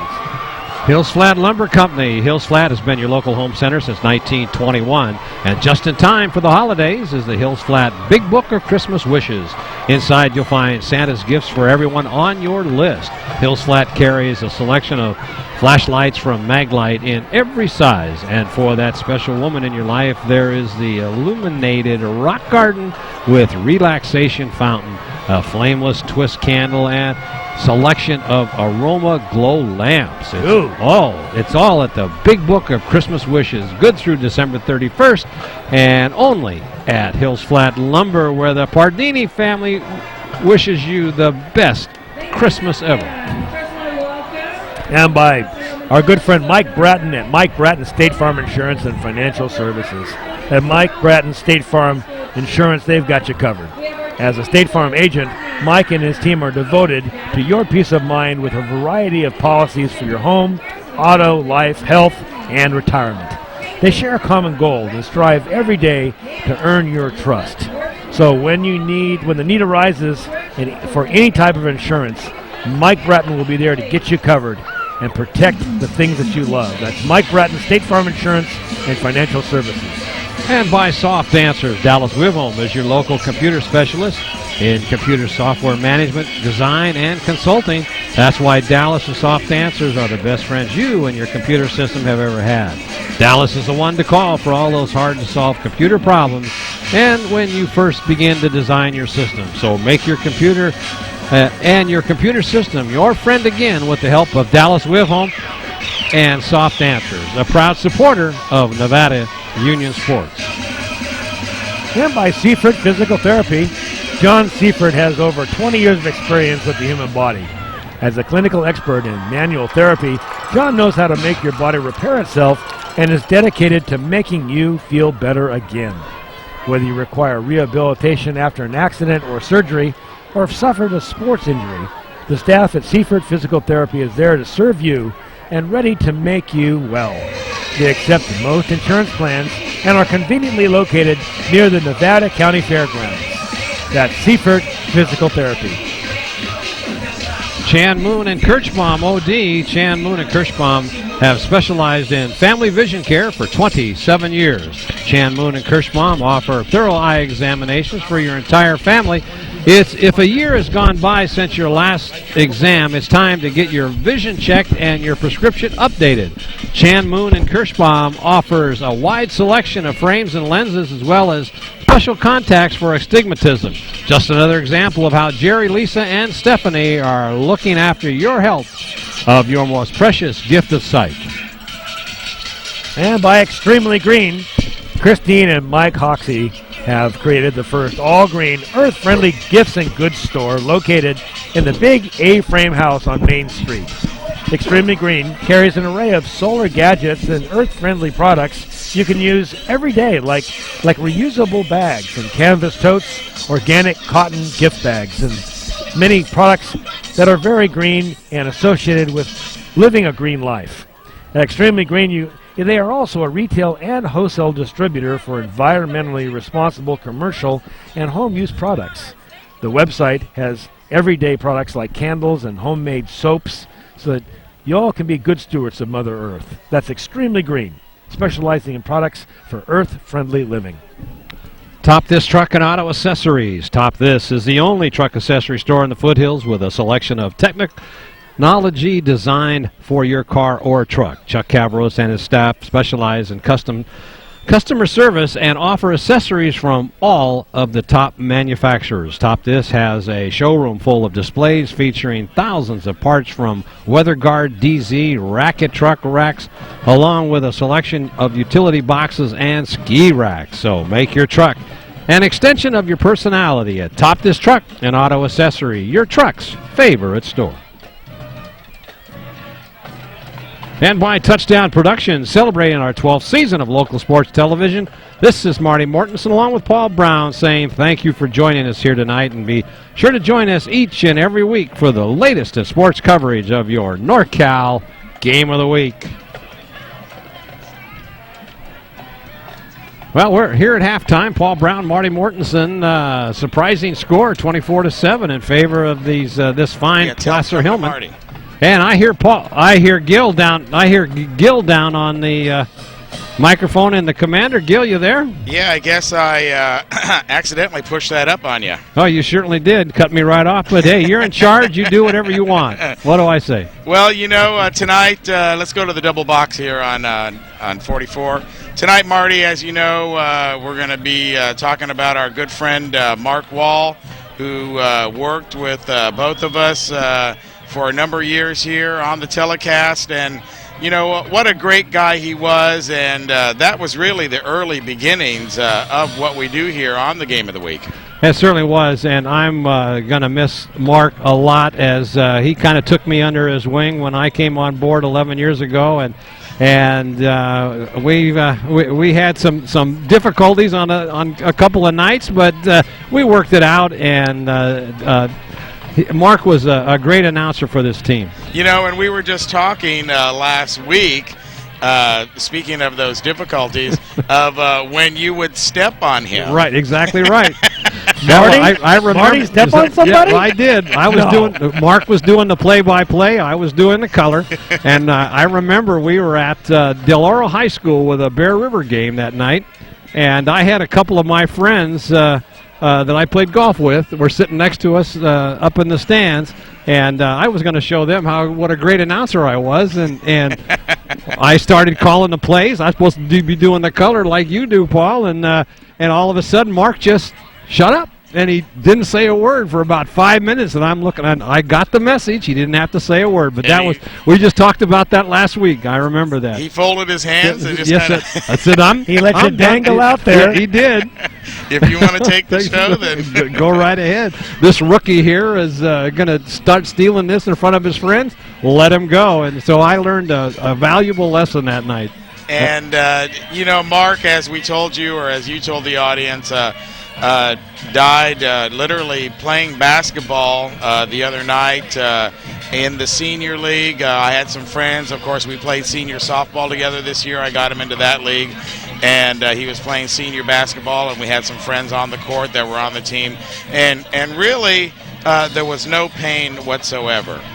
He was coming down court after making a basket, and literally the lights went out, and he fell down, and he was gone. So, you know, we're grateful for that there was very little suffering involved.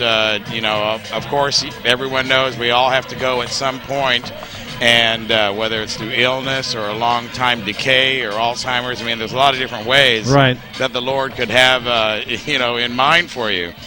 For Mark, it was quick, it was sudden. We'll miss him a lot. And, you know, one of the things we got, of course, with him working with us, Marty, is we've got a ton of memories of him. Certainly do. And so we're going to play a little bit right now. It's this is a game from Nevada Union and Del Campo. We actually showed you the beginning of it, the way Mark Wall did the opening that night at Nevada Union. And special treat, Spencer Havner is also in this game, as well as you yourself, Marty, and Mark Wall.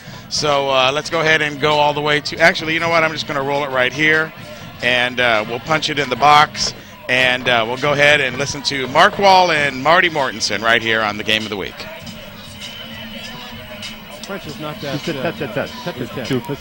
Okay, I'm sorry. It was supposed to be a little pun.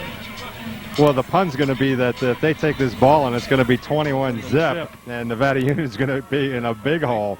We were talking about 21-0 earlier. Yeah, but you called it. It was the other way around. Yeah. Well, that's a big third down play. It's 3rd and goal. Looks like a pass formation they've gone into.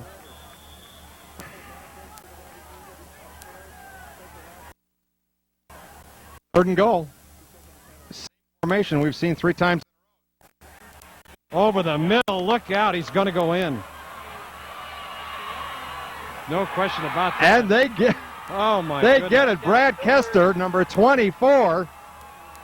He took that ball right over on the far right-hand part of the field inside the hash mark, cut all the way across. So P.T. Rodriguez with his thoughts and ideas on that whistle. 1st and 10, Heidelberger. Big cut. Big hole. One got it beat. Never catch him. They'll never catch him. Jefferson Heidelberger. Touchdown, Nevada Union. And it happens that easily. Wow, he broke to the outside into the secondary, and there was nobody was going to catch him. Well, if you can see what he did to Brad Kester, he just turned Kester around, and Kester fell right down, and that was it. It was that was a big move. Got into the secondary, and he was gone, and nobody was. He's got that extra burst of speed that even the fastest back on defense can't catch him. He picked it right there at the line of scrimmage. There were 2 or 3 defenders there, but he shot right through it. He got through that first line of defense, and after that, he's gone. He cut to the. See right there? Go outside. He Boom. cut up the middle, and once he got in the secondary, he was gone. He put that move on him and moved to the outside, and they're going for 2. There it is. They got it. 2 points. Heidelberger gets 2. Big So momentum. 21-8. And Nevada Union gets on the board. I wasn't surprised at all, Mark, that they went for 2 points. As last week, even though the field was wet and soggy last week and the air was very heavy and damp, the kicking game, as we commented on last week, was kind of weak on the extra points. So they figured, well, they're go for the 2 points here, and they were able to make it. Well, they've been giving Brandon Wolf some work, number 36, who'll probably take over the kicking duties next year, so I can understand that. But one nice thing about this drive is that there was not one pass attempt. It was minor football on the ground, and if you run it long enough, Heidelberger's going to find that hole, and he's going to score that touchdown, and that's exactly what happened. Here's the 48-yard touchdown run. Once we see it again, there it is. You can see the handoff. Now, this play was designed to go to the outside. As you can see, the blocking being set up to the outside, but it broke down. So a big cut looking over the field, cut to the inside, and he got right through the line of scrimmage there. Nobody touched him. There's that first line of defense. Once he gets through that first line. And he put the afterburners on, and there he goes. He's gone. And cuts to the outside, and no contest. Kickoff coming back to Tate, number 22. Out of bounds. Out of bounds at the 6-yard line. Out of bounds at about the 6-yard line. Well, I said that Heidelberger was going to score 3 touchdowns tonight, so there's the first one, and let's see how I do. Saying Jefferson Heidelberger is going to score 3 touchdowns is like saying the sun's going to come up tomorrow. Come on, make something real. I think he'll score 7 tonight. 7 touchdowns. Well, they're definitely going to need it for the offense that Del Campo's putting on the field. I love it. My partner says Jefferson Heidelberger is going to score 3 touchdowns. What a guy. Well, I'm going on record. Going on record, okay. Spaulding, hands off the middle. McCluskey right up the middle. Picks up about 6 yards. He's second and about 4. 40 McCluskey, the ball carrier. 26, Chris Sherrod, tackle for the Miners. Pickup of 6 yards on the carry for the Cougars. And so that's the way it was on that. See, what was the date on that? That was September 29th, the year 2000, Marty. And you're going out on the limb there saying that Jefferson Heidelberger is going to score 3 touchdowns. Right. I think he did, but I think he may have scored more than that night, if I can remember. Jefferson Heidelberger, certainly one of the most prolific runners for Nevada Union in their history, and certainly somebody to not be toyed with by any kind of defense. That guy could really, really run, and that was just one of the many highlights that you and me and Mark and the rest of the guys got to see. As we were watching that highlight, I can't help but cringe a little bit at how primitive the coverage was. Well, it looked pretty good. We've come a long way since then, but I was just laughing with Mark while we were watching that. I'm Paul. I said I was laughing Mark. with Mark because I was stepping all over him again. That's the color guy wanting to do the play-by-play. Oh, there was some good times we had. Well, that's how you learn, though. Yeah, that's right. But the graphics were a little more primitive. Right. The instant replay was VHS. My goodness, what were we thinking? It's a lot better now. But What year was that, do you think? That was 2000, September 29th, 2000 at Hooper Stadium, back before your mother said you can come out and play with us. That's a fact. I wasn't invited to play in the sandbox then. No, we're definitely going to miss Mark because if he wanted to go out the way he did, he would have liked to have been out on the golf course because we played golf about 3 weeks ago.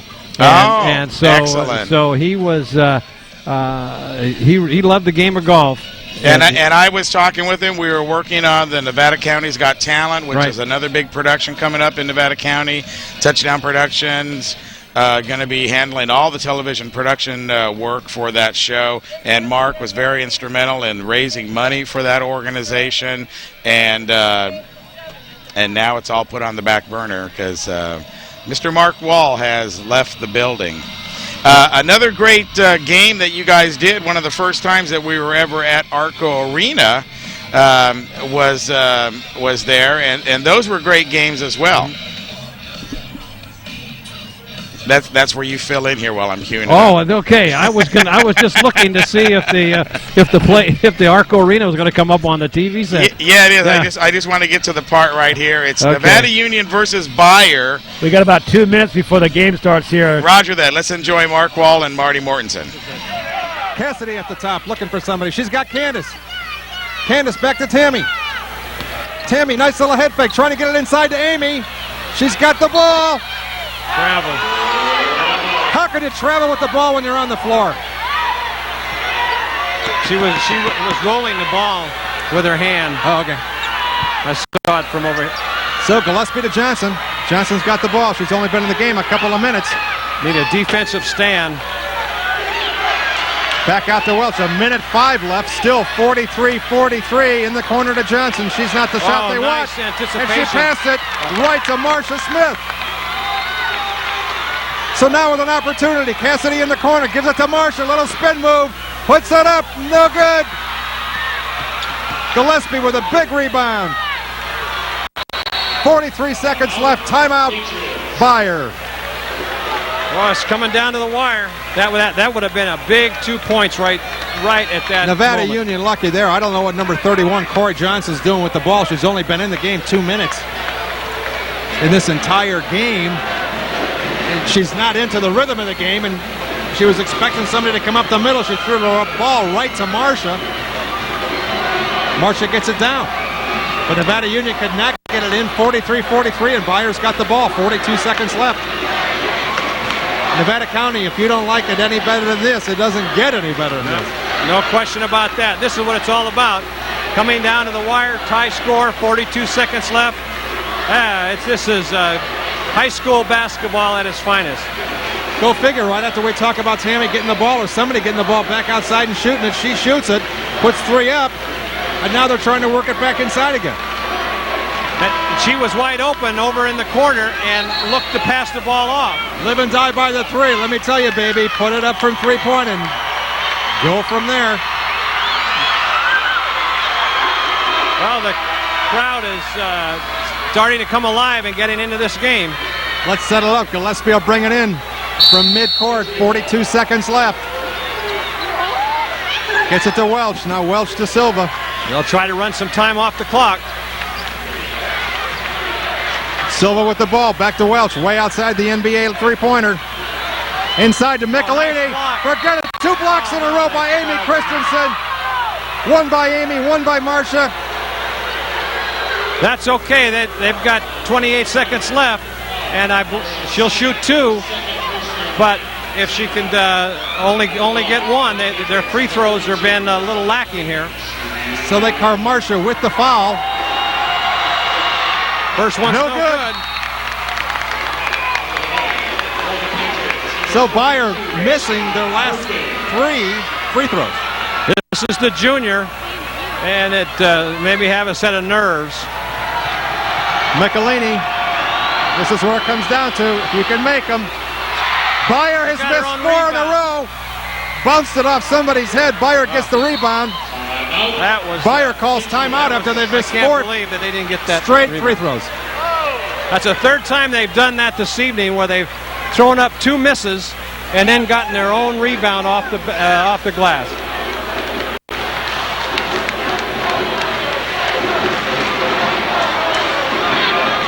So, well, if Bayer loses this game, they'll know why they lost it. They can't get it in the basket from the line. And right now, in a game like this, you want to be at the line. That's your opportunity to score points. Well, it was great to hear Mark Wall and Paul. We're gonna miss him a lot. He was a big part of this touchdown production, and did basketball, football, and we're gonna miss him. And so, Mark, 2 come to the game. we'll look forward to seeing you later on down the road with a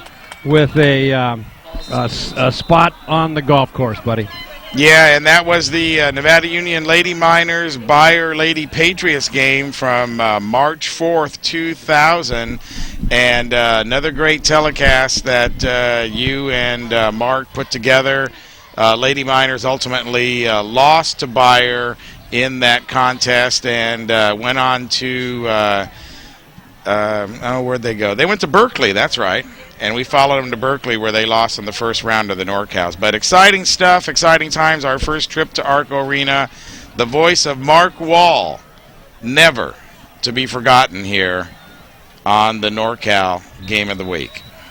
Marty, let's join you and Paul now, who's, as we said, the second cousin to Mark Wall by virtue of the broadcast, and go back to this exciting game right here. Placer taking on and winning right now against the Dixon Rams in the semifinals of Division IV. God bless you, Mark, and your entire family. We love you. All right, I second that too. And here we are. It's second down now. That handoff went to Gottsmer as he tried to go over the left side and was only able to pick up about 3 yards. So the fog's starting to come in, Paul. Ground fog, and now there's Ross. He's in trouble, and he's going to be sacked down inside the 5-yard line. Whoa. And a flag down, Marty. It looks like a holding. I would guess it would be holding. We'll see. Here's a flag tonight. It does. It is holding against Placer. This game's a long way from being over. It certainly is, especially when you'd mentioned it earlier that these Dixon Rams can score from any part on that field. And I don't know if they'll take that penalty. That'll only give them half the distance of the goal. And if we can get a shot of the scoreboard side of the field, the fog, it is rolling in now. It could become a factor over the next hour as the second half unfolds. Now they're going to have to hurry up as Matt Ross came all the way over to the sideline, and they may get another penalty. Well, this is third down, trying to turn the corner, and he's not going to be able to do it. Good defensive work in there by Jesse Stewart as he comes up and keeps. Stop by number 1, Jesse Stewart. Jake That was Lopez. Yep, Jake Lopez still doing the work for the Hillmen, and he does gain about 8 yards, but it still will be short. It'll be third down and about 4. I beg your pardon. It'll be fourth down at 4 because they declined that penalty. That was a smart thing to do. So now they're going to have to punt deep in their own end zone, and going back is Jesse Stewart. Now he's a tough return man. So let's see if he can do it. They're going to get a good field position to start the second half. He's standing on his own 45-yard line. Low snap, big rush. He gets it away. Good kick for that type of pressure. And look at that. Oh, he touched it on about the 41-yard line. So. No, they're not going to catch it. They're actually going to give him the spot all the way down to about the 36. Let's see if they. Yeah, they're going to. There they go. Now they're going to find the spot. And the boos are coming up from the Dixon side. Yeah, they're going to mark it there because that's where the ball jumped. The ball took a bounce and hit him in the leg. Yeah, the defender, and that's where the ball's down, and that's official touch. So good field position on about the 46-yard line, Paul.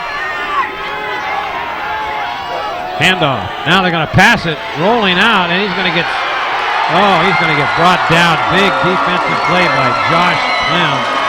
He came up and made that. That play didn't fool anybody. No, it wasn't going anywhere, and you can see the fog, and it looks like a scene out of one of the Hobbit stories.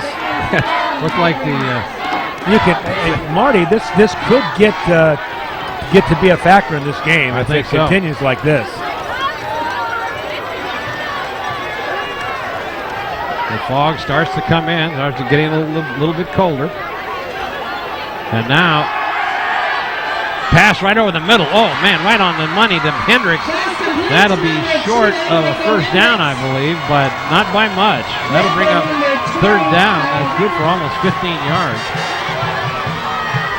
And looking down from the top of the stands where we are, they're in a part of the field that you can still see some, but you have to be a bit confused if you're a defender, Marty, because the fog it's going to impair your vision. You're not going to be able to see where that quarterback's looking. Well, third down and short. Handoff, left side, cuts back, and the second effort may have gotten it, but I think he's going to come up short. But I wouldn't be surprised if they don't go for it here. He's going to be short. They're going to spot it on the 45-yard line of Placer. Yeah, I wouldn't be surprised to have them go for it as McKenzie comes into the ball game for Placer. Well, they got nothing to lose. There's no game next week. That's right. This is win or go home. 8 minutes left here in the third quarter. The Rams need a score. So, two backs in the backfield in motion now. And a quick handoff, and it looks like he might have gotten it. Straight ahead over the right guard position. Let's see where they spot it, and it looks like it's going to be a first down. And it is. So a big first down on 4th and short for the Rams. Now it looks worse down on the field, I think, through our camera lens than it actually is. They've got pretty good vision down there.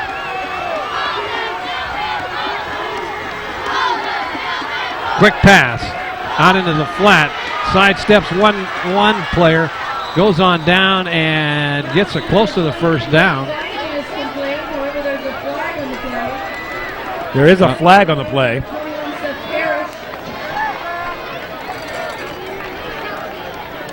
And it's going to be holding against Dixon, so that's a heartbreaker for if you're a Dixon fan. Just when they were getting some momentum going.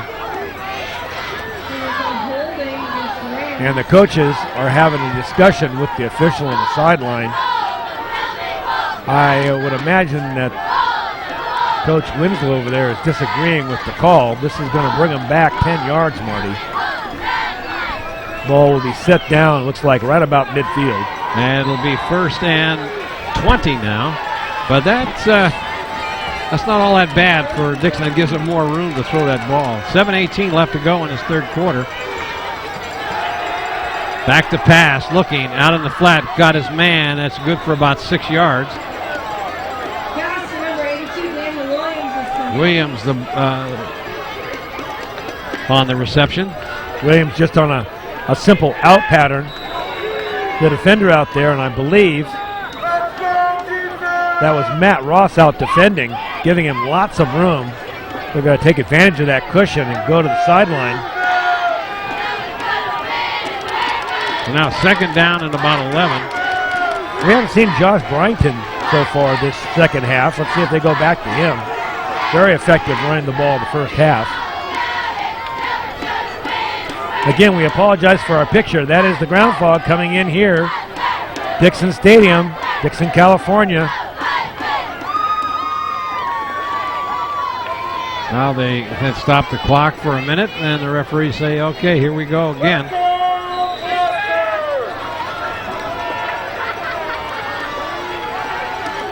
Shotgun formation is Anderson. One back, 4 receivers in the pattern, going down. And now he rolls out over the middle and incomplete. Good idea. They had 2 receivers in the pattern, Marty, and the Hillmen defensively in a zone defense had them blanketed. There really was not an open receiver. So that'll bring up 3rd and 11.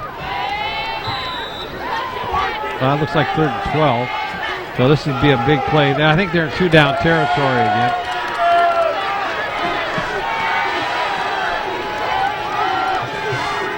So shotgun formation.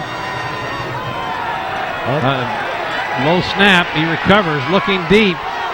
He's got his man down there deep. He's caught it down on about the 5-yard line. And they're calling it incomplete now. Oh, they are. It looked like he had it. It did look like he had it. I believe the ball bounced out when he hit the ground. He went up to get the ball, and unfortunately, we can't see the numbers. Here it's coming into view now as he comes back to the huddle. So if my dad was here right now, he'd be putting up a duck blind. Because that's the kind of weather we got now. I think that was intended for Hendricks. Here's a replay if you can see it, him letting the ball go. I thought he had it, Paul. And somewhere in that miss, the ball is coming down right there in the left. So now we're back to live action. 4th down and 12. And moving around, got his man caught. That's a 1st down. Good comeback. Wow. That was, you wanted to know. That looked like 82 again. That's Daniel Williams. Williams being found in the middle of the field. That was a terrific pass. We were watching the quarterback. And again, the fog is in and out. We can get sometimes we can see and sometimes we can't.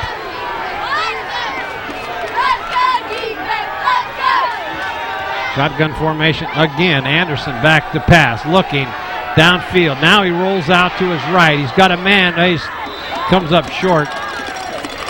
See, this 24-7 score by Placer has taken the Dixon Rams out of their normal game. And they're trying to force the issue with a passing game. Although it's been very effective so far, you've got to be impressed that they are completing a number of the passes. They've got a couple of very, very good receivers.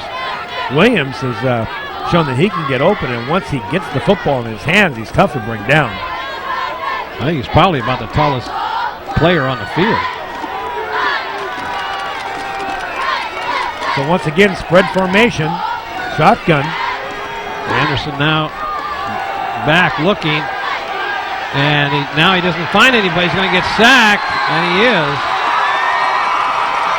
And they're lucky because a wide receiver moved prior to the snap of the ball, but there's no flag. That looked like coming in making that stop was the defensive tackle, Ken Tackett. Gets credit for the sack.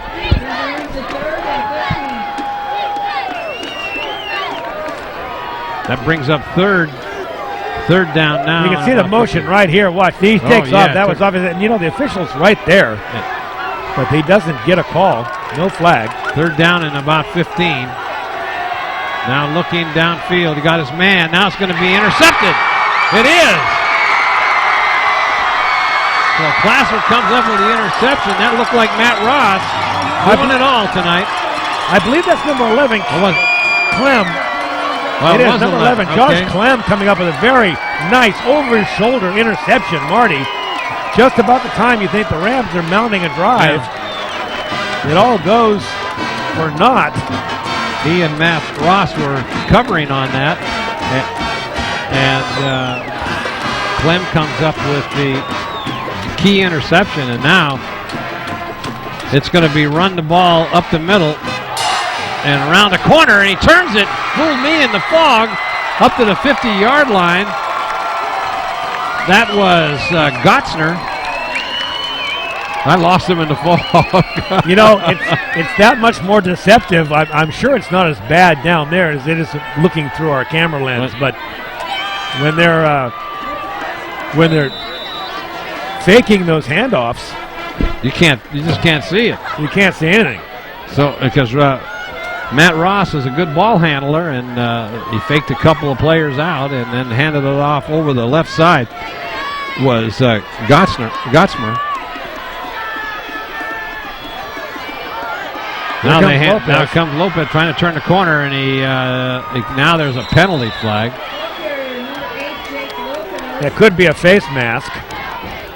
Lopez diving out of bounds after gaining about 6 yards, it looks like. And it's going to go against Placer. We'll see what the call is. 5:15 left to go in this third quarter. Still no score in this second half. And you know, Marty, you'd have to think that this fog and these cold conditions are working to the advantage of Placer.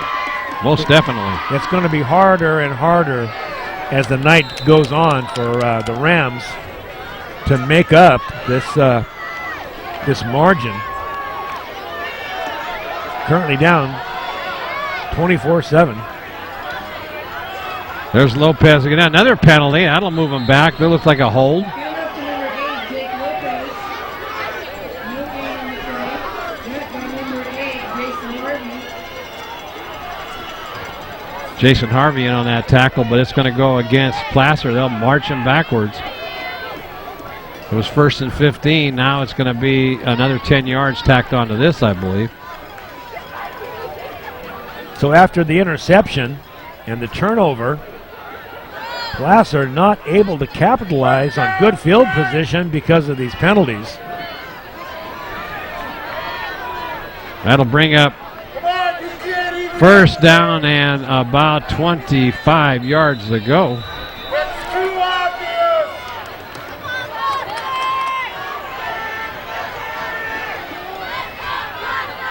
Now rolling out, and Ross gets out of the way, and he completes the pass. Boy, how did he do that, Paul? Yeah, I tell you, a receiver wisely came back to him. help him. And that looked like number 25, Marty. That was Gosmer. Yep, Gosmer again. Gosmer having a good game. Here's a replay, and you can see the agility of Matt Ross as he gets away from one and then gets away from another one. He gets a great block right there. Good camera work. And you can see him as he lets that ball go, finding Gosmer on the sideline. Made up little ground. Rolling out, looking, and he's going to get sacked way back for another loss. That'll bring up 3rd down and forever here, looks like now. Nice job with that camera work by Chris Glass down on the field. He's got to be cold tonight. I can imagine. Maybe we should take the blanket down there for him. Yeah, we should get the electric blanket down for those cameramen down there. That's right. So now it's 3rd down, 26 yards. That is a wraparound draw, and it goes nowhere. Coming up and making that stop was big number 75, Joey Davidson. And that'll bring 4th down, Marty. They'll be punting the football.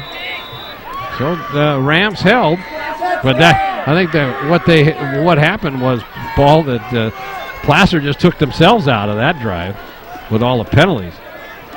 But the clock ticks down, Marty. We're looking at 3:39 left in the third, and every second that goes by now, I'm sure Placer is thinking that that much more time. Now they're going to have another. Oh, luckily so. They just blocked the punt. So let's see what happens with that. I believe it was offsides. It was offsides. Placer, they're going to move him back some more. Well, they're going to give the Dixon Rams some good field position here. Is back to receive the punt is Jesse Stewart. He's trouble. He is good return man. He was standing on his own 40-yard line.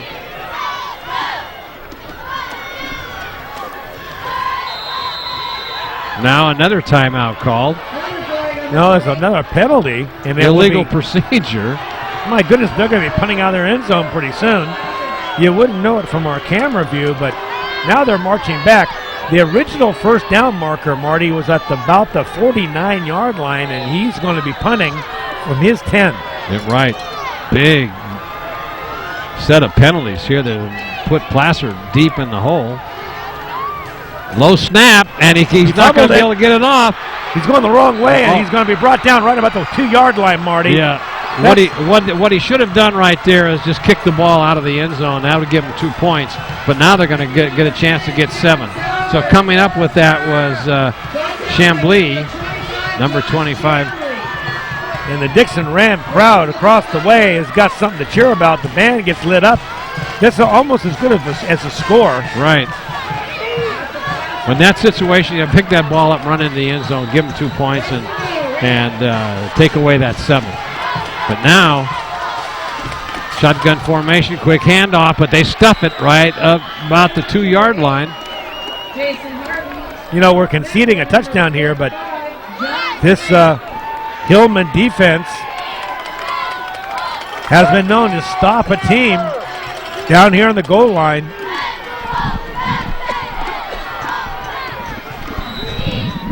So that'll bring up 2nd down and goal from about the 3. Shotgun formation now is Anderson. 1 back in the back, 4 flankers out. And now that's going to lose yardage big time, back to the 5-yard line.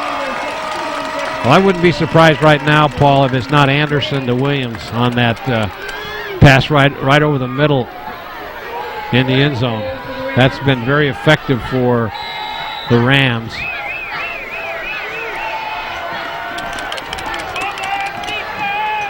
Well, here's a big play, 3rd down. And let's see, did he make it? No, he's going to about the half-yard line. Good tackle. Wow, that was a tremendous defensive play. Number 25, Asher Gosmer. Again, we're saying his name.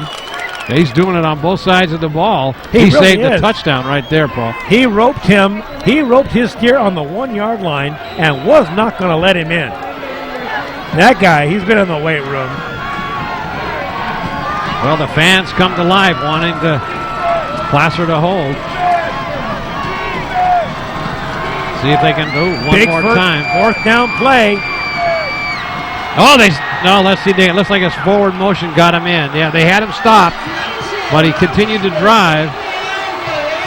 And let's see who the ball carrier was. That looked like Hendricks. He was stopped. Yeah, he sure was. But then he just kind of the second effort.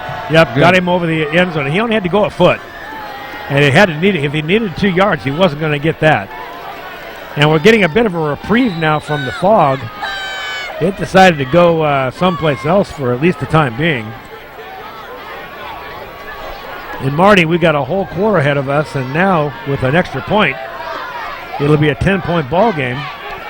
Kicks down, up, and it is good.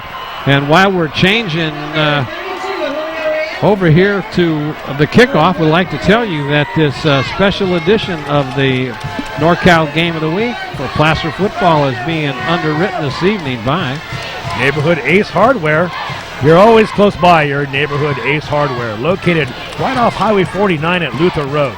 Mike Ryan and the gang have teamed up with the buying power of Ace Hardware to bring you the best in quality and selection with thousands of products for your home and business. Neighborhood Ace Hardware carries a large selection of fasteners as well as paint and plumbing products. So it's all waiting for you right there at your neighborhood Ace Hardware, located right off of 49 at Luther Road. Magnuson's Auburn Toyota. The President's Award is given to the automotive dealership, demonstrating an excellent in sales, service, and parts. And for the 7th consecutive year, the winner has been Magnuson's Auburn Toyota. That says a lot about Magnuson and the customers who shop there, and why they are the biggest in the foothills but still offer hometown service. Magnuson Auburn Toyota, proud sponsor of Colfax and Placer High School athletics. There's that touchdown, and the going in with the ball is Hendricks. And now kicking off is Chavez for, and now there's a good shot. The fog has lifted at that end of the field. Here's the kickoff. It's going to be a drive, and it's going to go into the end zone, which it will. Coming over for it was Schaefer, and he was unable to corral it down, and ball will be brought out to the 20-yard line. It'll be 1st and 10. Hillman with 1:16 left to go in this ball game, and it's 24-14, 10-point game. Right here, Marty, Coach Montoya can't forget what brought him to the dance here. He scored on the ground with his offense playing power football earlier in this game, and he needs to go back to that right now. And there's a sweep going around the left side as Gottsmer He breaks it out, and he gets about 15 yards. Goes all the way out to their own 36 yards. Let's see where they're going to spot it. At about the 36-yard line. The Hillmen need to make the Rams prove that they can stop this running game. And there's Gossamer going around the left side and just picking his way. Good yardage and a first down. Good tackle by the Rams. That's number 2, Hendricks. Quick handoff. No, he faked it. No, it had me fooled, but it didn't have the Dixon Rams fooled. That was Lopez, the ball carrier. Loses about a yard. Down there at field level, it looks like it's cold down there. I would say.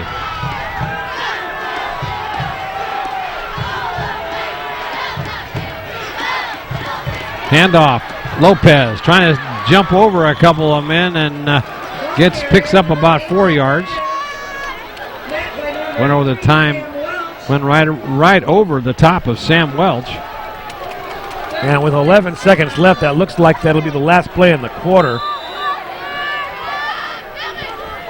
It certainly will be, and with the change in the quarter, there's Coach Humphreys from Nevada Union. We'd like to tell you that this special edition of the NorCal Game of the Week Placer Playoff is being underwritten this evening by PeakSite.com Incorporated. Peak Construction specializes in construction of wireless communication and is happy to bring you Placer Hillmen football tonight.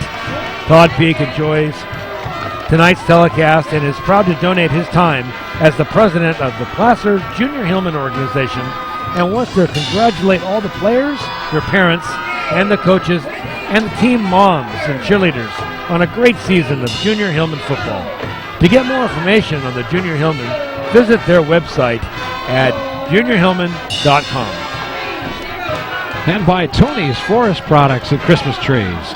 Christmas comes but once a year, so it's a special time for the family and friends, and a Christmas tree is a big part of your holiday decor. The Tony family have been serving your holiday tree needs at the same location for 20 years. Mike and his sons harvest fresh trees from Washington and Oregon and then truck them from down to Grass Valley. At Tony's, you'll find Douglas fir, grand firs, noble firs, silver tips, white firs, and cedar trees in a variety of heights. Tony's is open 9 a.m. to 10 p.m. 7 days a week till the trees are gone. Merry Christmas from the Tony family. And Merry Christmas from everyone here, and a happy holidays from Touchdown Productions. Now there is a penalty. The old freeze play.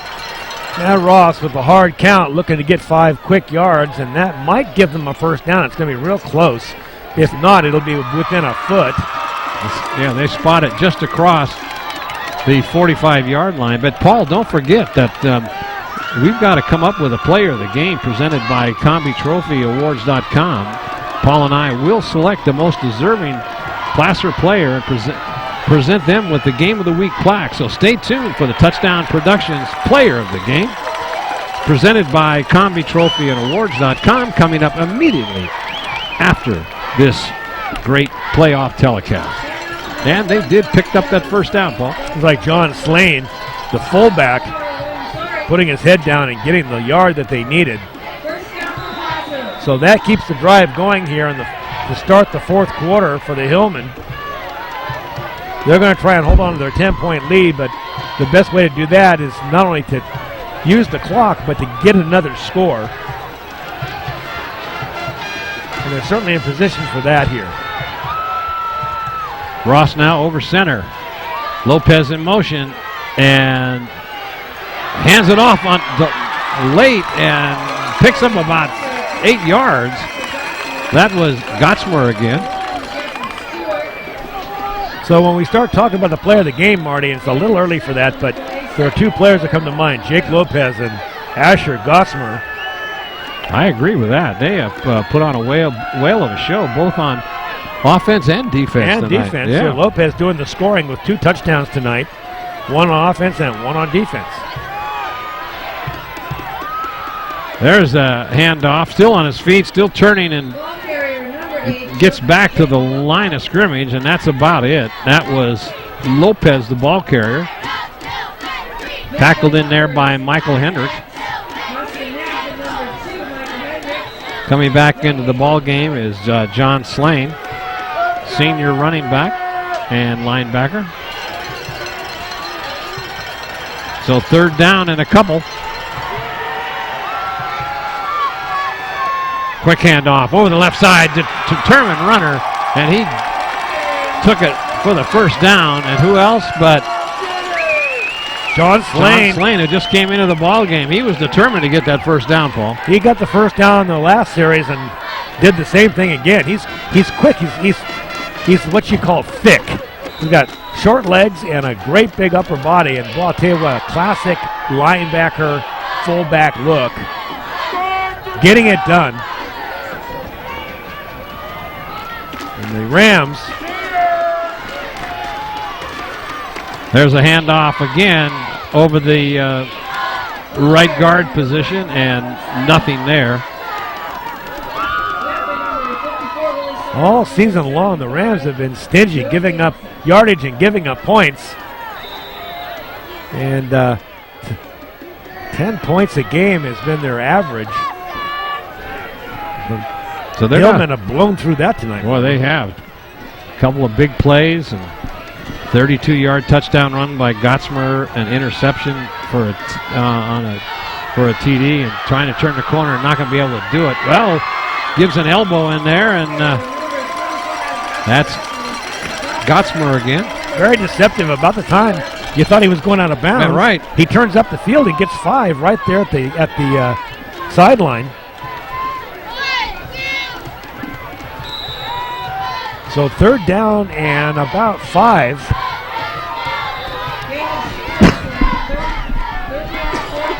Here it comes, right down the sideline. Right up the sideline, right there. And right at Chris Glass. Now timeout's called, and that'll give Chris They Glass a didn't step chance. on him. Give him a chance to get himself put back together. Dangerous position down there. We're up here in the stand. Here it is again. You'll see it come right at him. Now, Chris Glass, our cameraman, is instructed by Gil Dominguez to cover the camera before he does anything. We don't want to lose that camera over there. Good stuff. There's Coach Humphers and Coach Montoya on the sideline. I see Chris down there. He's tough. I'm surprised he didn't drop the camera and try to make the tackle himself. I think he's smarter than that. 9:34 left to go in this ball game. Placer on top by 10.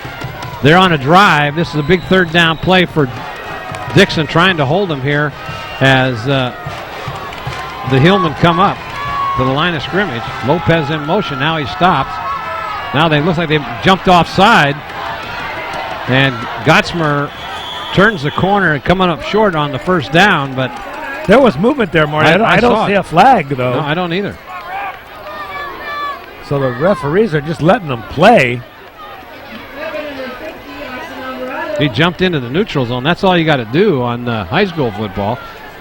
In professional football, you can jump in and jump out as long as the ball isn't snapped. But so it is 4th down now and about 3 yards. It looks like they're going to go for it. There's no punting team out. I'm a little surprised at the truth, Marty. You got 9 minutes left in this game. Well, let's see if they can get 3 yards. Pitch out, and that goes to Dyer. Turns the corner, and I think he got it. It's going to be close. It depends on where they spot the ball. I'm sure this will be measured. And the spot is, boy, that's going to be close. They're going to bring the sticks out, I'm sure. So timeout is called, and they'll bring the sticks out to take a measure. This is going to be a key measurement. That official is holding that ball down, waiting for the sideline line judge to bring out the sticks. I'm going to say that it's going to be right in the middle of the football. They'll have made it by half a football length. All right, let's see if you're going to be correct. And it's short by an inch or two. Oh, by two chain links. Good gravy. There's a break for the Dixon Rams. And the Dixon sideline's got something to cheer about. Well, let's see if Dixon now with an opportunity. They held them on 4th and 3. Game of inches, Marty. Game of inches. That's right. That spot could have gone 2 inches either way.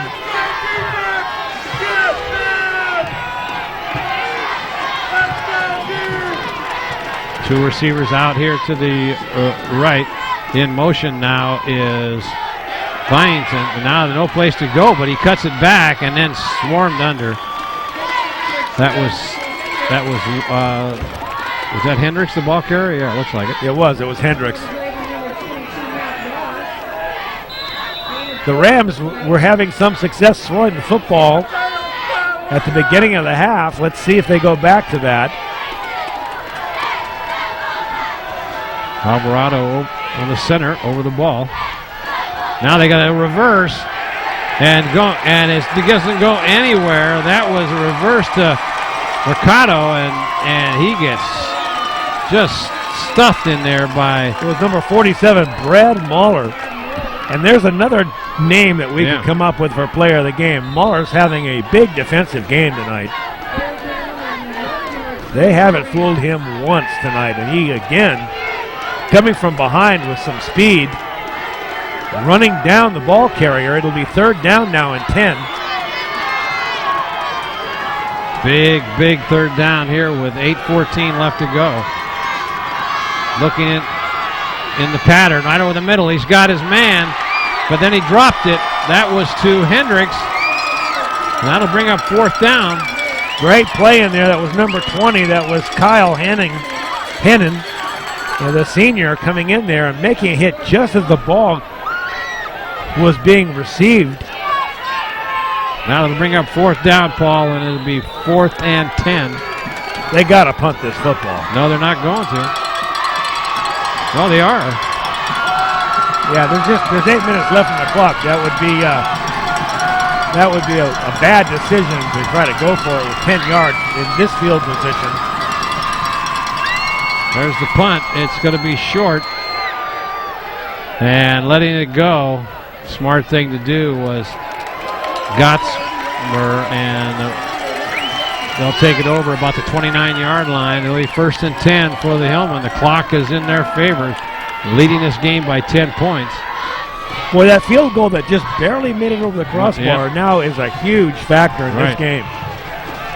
In the first quarter, Southward pumping one through. I'm thinking it was maybe a 20-yard field goal at best. It was a spinner. Yeah, it was. It was. I think it went for 27, but you're right. It was just barely made it over, but that's all that counts. That extra 3 points is a big deal right now with 7:57 left. How big was that interception by Lopez? Kind of turned this game around. Now they've got timeout on the field here. You know, we're talking about Asher Gottsmer, the running back and defensive back. He is a junior. We'll see him again next year. I'm sure he'll be a primary asset running back for the Hillmen. A lot of juniors on this team. A lot of junior starters. Of course, Slane and Mahler, they're both seniors. We'll lose them. Jake Lopez, a senior. Matt Ross. But this Hillman team, impressive. And right now, you know who's thinking about this is Whitney. Whitney's got their eye on this.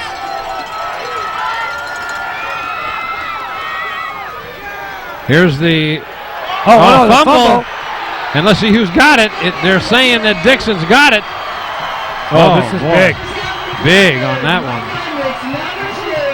And a sigh of disbelief is going through this crowd here on the Placer side. Michael Hendricks came up with that fumble recovery. Boy, that's a big momentum swing right there as the Hillmen were in a good position to run that clock out. We're going to take a look at that after this play. But now the Hillmen need to bow their backs. The defense has got to step up. Now there's a option, and coming up and making a stop on that was number 21, Seth Perry. Okay, here's the fumble. He never really gets control of the ball, I don't believe. You see, the ball gets put. I kind of lost it all the way around. I've completely lost it now. Yeah, no, there it is. And so as he was scrambling back, he hit it on his knee.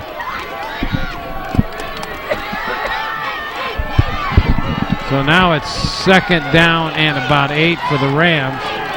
Down at about the 18-yard line. Handoff, left side, trying to turn the corner. And gets a couple. That was Leroy Jones. Jones testing that outside that was so effectively used by Byington earlier in this game. So big, another third down and 6. Anderson up over center. Single back in the backfield. In motion is Jones. Now rolling out with a pass. Got plenty of time. Now he's going to run it. He takes it up, and he's going to be short of the first down, I believe. Let's see where they spotted. He may have gotten it. He had a man wide open in the end zone. Nobody was on him. He just didn't see him. Yep. So they're going to get a spot. I don't think it's going to be a first down. You said that last time. I think did. this time you're correct. Well, my eyesight doesn't go down to Through the fog. 2 chain lengths. It's going to be fourth down and just a gnat's eyelash again. 6 minutes and 20 seconds left. Marty, they need 2 scores. Right. And they've got an excellent kicker. I wonder if they'll try for if they would go for the field goal here. And it's a first down. Boy, that was by a chain link. That was. First and goal. No, let's see, they're outside the 10-yard line, so it will be, they'll have a chance to get a first down.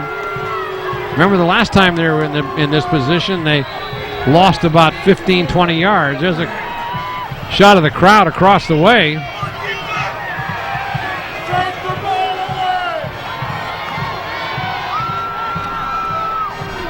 Pitch out to Hendricks. Hendricks not going to go anywhere. Loses about 5 yards.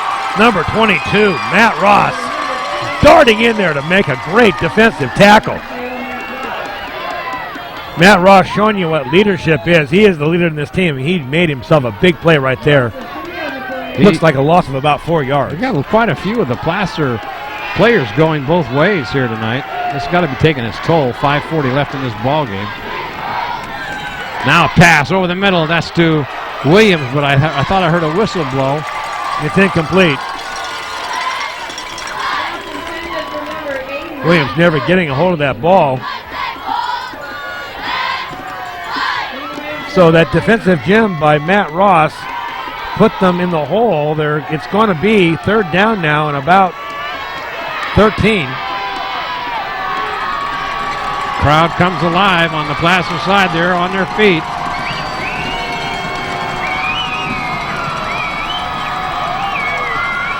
Anderson, handoff, and let's see, he's going to get back maybe to the original line of scrimmage, and that's about it, and that'll bring up fourth down. Somebody came up there to put a helmet in. Yeah. It looked like number 22. That was Matt Ross again.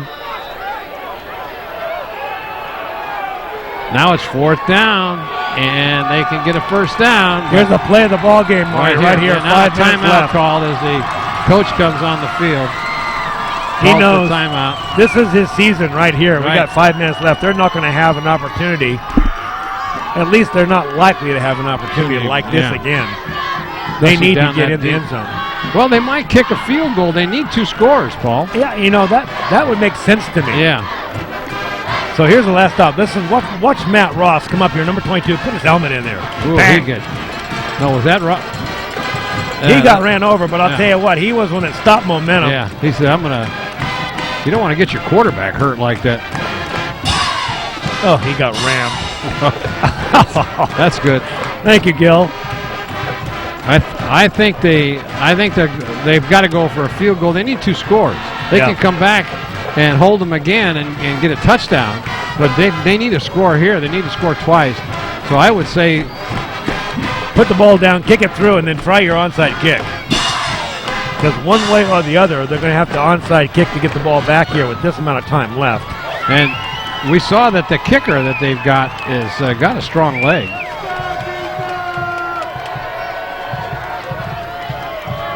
Now let's see if we're the coach. That's what we're going to do. What are they going to do?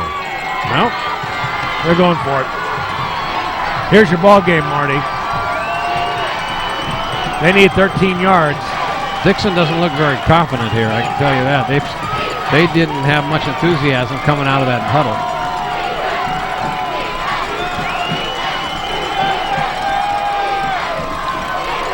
So shotgun formation for Anderson. Anderson looking, got 2 men right over the middle. Oh, and it's intercepted. No. It's knocked down. And a penalty. Oh, boy, they're not going to. That was intended for Jones. And Josh Klum got in there, and I thought it was a brilliant defensive play. It looked like it. Knocking the ball away. A flag has now been thrown in, and it is going to be against the Hillmen. Against the Hillmen. Let's take a look at that. Let's take a look at this. And will it be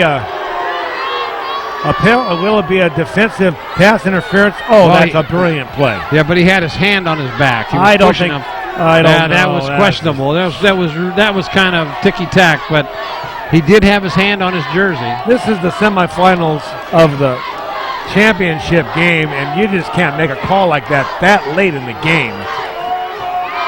1st and goal now. Big break.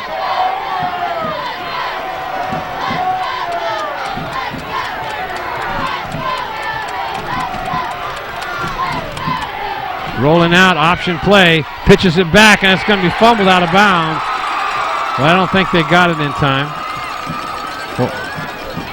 So one more time, let's take a look at this replay, and these officials do the best job they can, I'm sure, but look at this. That is classic defensive back work. It just doesn't get any better than that. He had his hand. That was Parrish. He had his hand on the backside of the receiver, but that's a stellar defensive play. So now it's 2nd and goal. 5:02 left. In motion is Stewart. Looking pass. And that's going to be caught at about the 2-yard line by Jones. And he gets run all the way back. Good defensive play in there by the secondary for Placer, and that'll bring up Paul is now sitting on about the 5-yard line. Paul, it'll be 3rd down and goal. And everybody in the stands is watching the clock as well as the field. 4 minutes and 29 seconds left. Pitch out, left side, round the corner, Byington, and slipped down short of the goal. And they're running a lot of time off the clock. Now it's 4th down again. Placer doing the job with 2 goal line stands. And they are now 3 yards away. They hold them now here, and this ball game is done. High formation. And they're not going to make it. They hold them.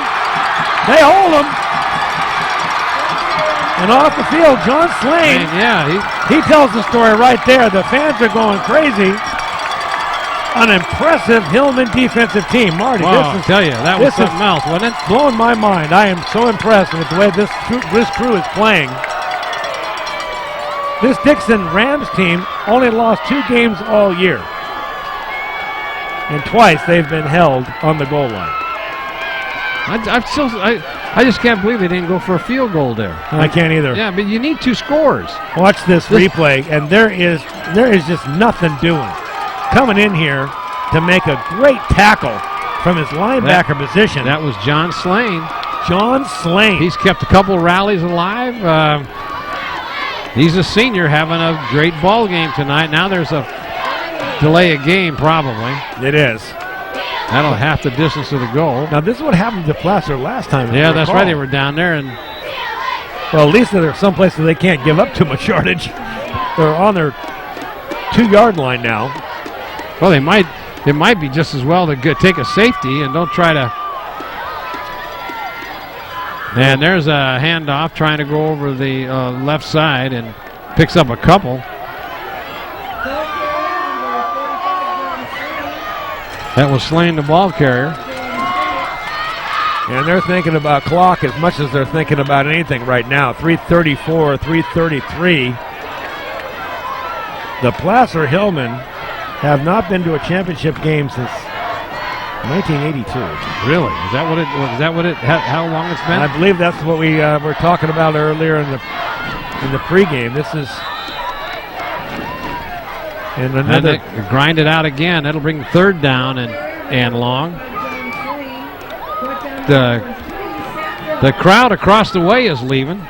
Well, you got to remember they're down 10 points. Yeah, but that's why I don't understand why they didn't go for the I mean, the kid's got a strong leg. Yeah. And get 3 points, maybe do an onside kick. And see what happens from there. I don't understand, but that's why I'm up here and the coach is down on the field. Now they're going to let the clock run down, and then they call a timeout. So I'm wondering what's happening with Whitney. They're playing tonight as well. You would imagine, being the strongest team in the PVL, it's going to come down to next week. This Placer team is going to meet Whitney for a championship in a rematch. I bet you looking across the field up in the press box, in the nice warm press box, is Pete DeFore of K-High Radio. He's got to be ecstatic. You think he's Yeah, he's doing the radio broadcast. He's also done a lot of work for Touchdown Productions over the years. But you know, coming up, Marty, basketball season. I know, and we'll be at the Kendall Arnett. No, I think they're at the far right-hand side of the, keep panning on over. I think they're right in there. Maybe not. I know they're down here covering it. But Matt Ross making a move out of the end zone. Now they'll let the clock run. They're going to have to kick. I think what they really ought to do is just take a safety. Run it out. Run as much time off the clock as they can. Take a safety. Well, it's still only 3rd down. Well, if you take a safety, they can still tie the game with a touchdown and an extra point, 2 extra points. I don't think they're thinking safety here, Marty. Along that entire sideline, I doubt that the word safety has even been mentioned by any of those coaches. Right. It would be a strategic move, but I think they're thinking right now they're going to boot this ball as far as they possibly can and hold this Ram offense one more time. Well, they'll get good field position again, but the clock now is definitely in the favor of Placer.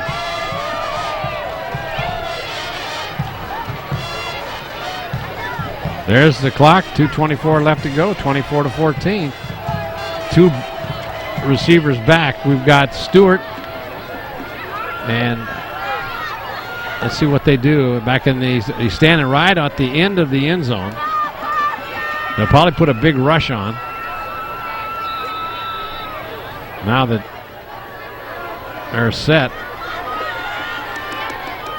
trying to draw them offside. Let's see.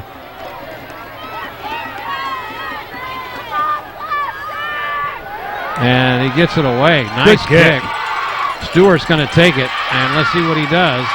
Starts around the left side. Steve breaks away, and he's down to about the 20 or the 30-yard line. 30, let's see where they spot it. About the 28-yard line, Paul. So good field position again. Well, you got to think they'll be heaving that ball into the end zone. With 2:12 left. Now the fans get on their feet again. Let's hope that Placer doesn't go into some prevent defense. I don't think that they want to do that. I think they want to blitz now. Keep the pressure on.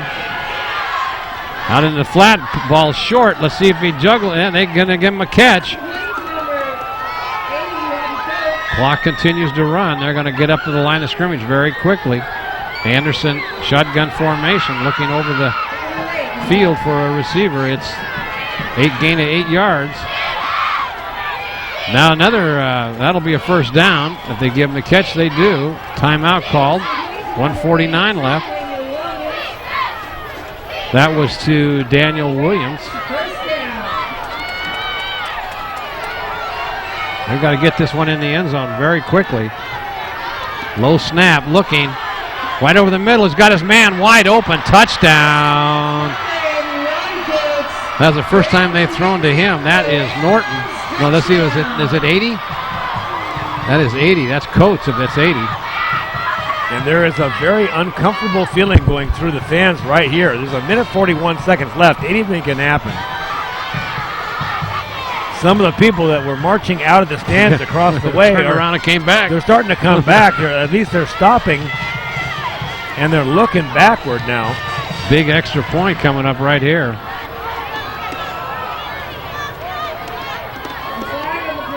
Flag on the field now. We're looking, it will be against Placer, it appears.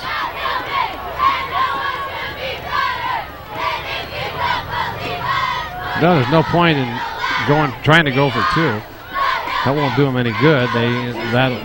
They need this extra point desperately.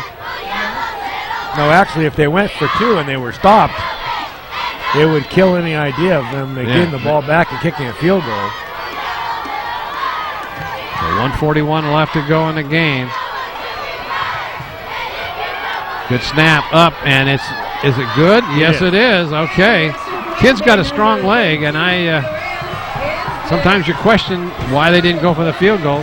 There it is. And let's watch the touchdown. The touchdown pass over the middle. We'll see that replay. All by himself. That was Coates. And you'll see the low snap is fielded well, but Coates just finds himself a hole there in the middle of the defense, and all he's got to do is look the ball into his hands. First time they've thrown a pass to him all day. I don't think we've called his number the whole time, and he's happy. So now what are we going to do? Onside kick. You might see something special here. The reverse side onside kick comes into play. They could try a number of things. Trying to kick the ball off of one of the defensive linemen is sometimes an option. But the Hillmen, if they could just recover this kick here, can take a knee and just about run the clock out with 4 plays. I'm not sure how many timeouts are left by the Rams. I don't think they've got more than 1 at the most.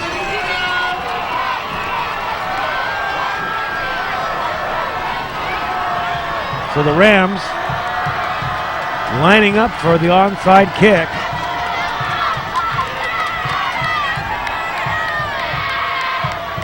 Let's see, the kicker is number, is that 39? I believe so.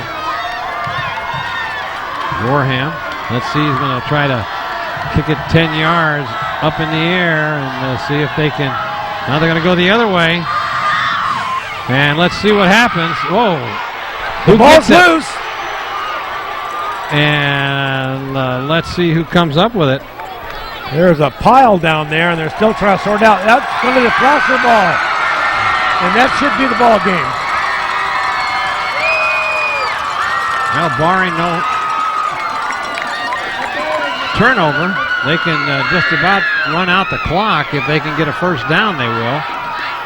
But like I say, I don't know how many more timeouts are left here for Dixon. I believe they can, if they can wind the clock and they can take a knee 4 times, I believe that would be the game. But I don't know if Coach Montoya will try that. It looks like he's sending in. He's got Gosmer and Lopez in the backfield.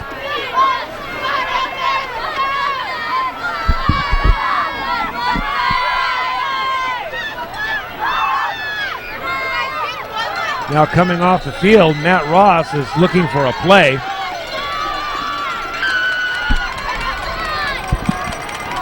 So Marty, we're going to talk about player of the game here. Let's see if Ross takes a knee. No, they're going to hand the ball off around the right side. That's Gosmer. He's got to stay in balance, and I'm sure he knows that. Got a first down. That probably could do it. Timeout is going to be called because they're going to move the chain. But that's the icing on the cake right there. Yep. Gosmer coming around the left side, covering the ball up with both hands. And it had enough wherewithal to remember, I'm not going outside. I'm cutting it back in the middle. Keep that clock running. So the clock is down to 1:20 and counting, and Placer's not in any hurry to start this next play. So the Placer Hillmen, if with all the controversy, a team that was only 7-4 for the season, showing their stuff late, is going to win this playoff game as they come off the field here, or they're coming to the sideline. They're going to have to run a couple plays. They're going to have to run, yeah, they're going to have to take a knee a couple of times, but there is a timeout as the big green Placer flag runs past the crowd on the track. Here's the band. Who'd have thunk? Who would have thunk Placer Hillmen at the beginning of the season, Marty? We never would have called them going to the championship games. Especially after what Bear River did to them in the second half of that ball game. There's their second-year coach, Joey Montoya, and he's got a lot to be proud about here, turning this program around. Last year they were the doormats of the PVL. I mean, you came into Placer and you figured on getting a win. This year, playing a lot of juniors, Coach Montoya can be proud. Thanking the staff. He takes a knee. Matt Ross, well, come on, I'm going to let you pick the player of the game tonight. I'll go along with whatever you pick because we've had several to choose from. I'm going to mention a bunch of names here. First of all, on defense, John Slane and Brad Mahler did great work, and so did Josh Turney. Wonderful defensive job tonight. And also, we've got to mention Jordan Arndt, who did a wonderful job at wide receiver. And then there's been Matt Ross. Matt Ross is the cornerstone of this team and the leader. But tonight we got to give the game ball to Jake Lopez. And the reason is he is the senior. You could give it to either Asher Gosmer or Jake Lopez. But Lopez being the senior, getting that interception, which was a big 7 points. Turn the game around, and as the clock continues to tick down and 5 seconds left to go, and the Placer players are out there congratulating themselves. The fans. There they come. The fans are coming. Field. They're coming out of the stands, and they're mobbing this Placer team. Man, this is great, isn't it? Oh, for the first time in so many years, they've got something to cheer about, especially after enduring that horrible season last season. Look at that line score. It's a tale of two halves. It is, isn't it, though? Yeah, the final score, there it is on the monitor. 24-21. Placer out on top. We got a player of the game is Jake Lopez. I agree with that, and he picked up that interception, took it down the sideline for that big intercepted touchdown. The difference of the game. Well, the difference of the game was a field goal early on, and that 3 points made the difference. But you got to hand it to the defense, the Placer defense. They were tough tonight. They stood their ground. Yep. Now, the last 7 points you see in the line score here was kind of a gimme late in the game, but they held this team, to really to 14 points. So do you think it's going to be Sierra, or do you think it's going to be Whitney? Well, you'd have to think it was week? Whitney. You'd have to think it was Whitney. Whitney was so strong. Whitney will be moving up in divisions next year because of the size of their school, and they rolled over most of their opponents this season. But now that will be a football game to see. Oh, absolutely. If it is Whitney and it's the Hillmen against Whitney, that'll be exciting football next Friday night. Well, as the fans go out on the field to congratulate their ball club, the Dixon season is over. Jake Lopez, number 8, is our Combi.com player of the game. Touchdown Productions Player of the Game award tonight. And Jake, you'll be getting your award. And we'd like to tell you that the special edition of Playoff Action for Placer football has been underwritten this evening by Hanson Brothers Enterprises. Hanson Brothers, their goal is simple: provide customer service and continue to be a contributor to the community. That's Hanson Brothers Enterprises. Hills Flat Lumber Company. Hills Flat has been your local home center since 1921, and now they have 2 locations to serve you in Colfax and their new store in Grass Valley. And by Mike Bratton, State Farm Insurance and Financial Services. Mike Bratton knows the winner when he sees one, and that's why he supports all of Foothill Sports. And thanks, Mike, for underwriting with us this season. Soft Answers. Dallas Wivholm is your local computer specialist in computer software management, design, and consulting. And Debbie and Dallas love to watch their son John play for the NU Miners. And by Sievert Physical Therapy. John Sievert is an expert in manual therapy and supports the Bear River Bruin football program. Chan Moon and Kirschbaum OD. Doctors Jerry Chan and Lisa Moon, along with Stephanie Kirschbaum, operate one of the most progressive optometrist offices in the county, protecting your most precious gift of sight. And Extremely Green, Christine and Mike Hoxie opened the first earth-friendly gifts and goods store in Grass Valley. That's Extremely Green. Top This Truck and Auto Accessories. It's time to pimp your ride and make your truck look good with the help of Chuck Cavros and all the guys at Top This Truck and Auto Accessories, proud supporters of Foothill Sports. Neighborhood Ace Hardware. They're always close by. That's your Neighborhood Ace Hardware, located right off of Highway 49 at Luther Road. Mike Ryan loves to root for his wrecking crew, John Slane and Matt Ross, and all the Placer Hillmen. That's Neighborhood Ace Hardware. Magnuson Auburn Toyota. David Harrison is delighted to be the president of the Placer Football Booster Club. And PeakSite.com. Todd Peak enjoys being part of this telecast tonight and proud to donate his time as the president of the Placer Junior Hillman organization. That's PeakSite.com. Tony's Forest Products and Christmas trees. Christmas comes once a year, and a Christmas tree is a big part of your holiday decor. At Tony's, you'll find Douglas firs, grand firs, noble firs, silver tips, white firs, and cedar trees, and they're open 7 days a week till all the trees are gone. Merry Christmas from the Tony family. And by Touchdown Productions, celebrating our 12th season of local sports television. This is Marty Mortensen along with Paul Brown saying thank you for joining us tonight. And be sure to tune in next time and join Jim Adams and Ed Martin as they present the Division I volleyball playoffs featuring the Lady Miners. The Lady Miners have made history as the only team to win 7 section championships, so be sure to tune in for all the action right here on your NorCal Game of the Week. Another great sports telecast produced by Touchdown Productions, voted one of the best by the Union Readers for 2007. So there's a lot of happy faces down the field as we see these Hillmen and their parents and the coaching staff enjoying the moment. And Mark, buddy, you're going to be definitely missed. And you would have really enjoyed this game tonight.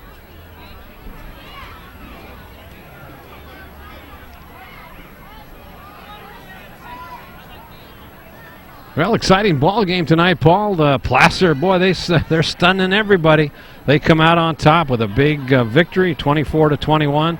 And we'll be going next week to the championship game. How about that? I can't wait.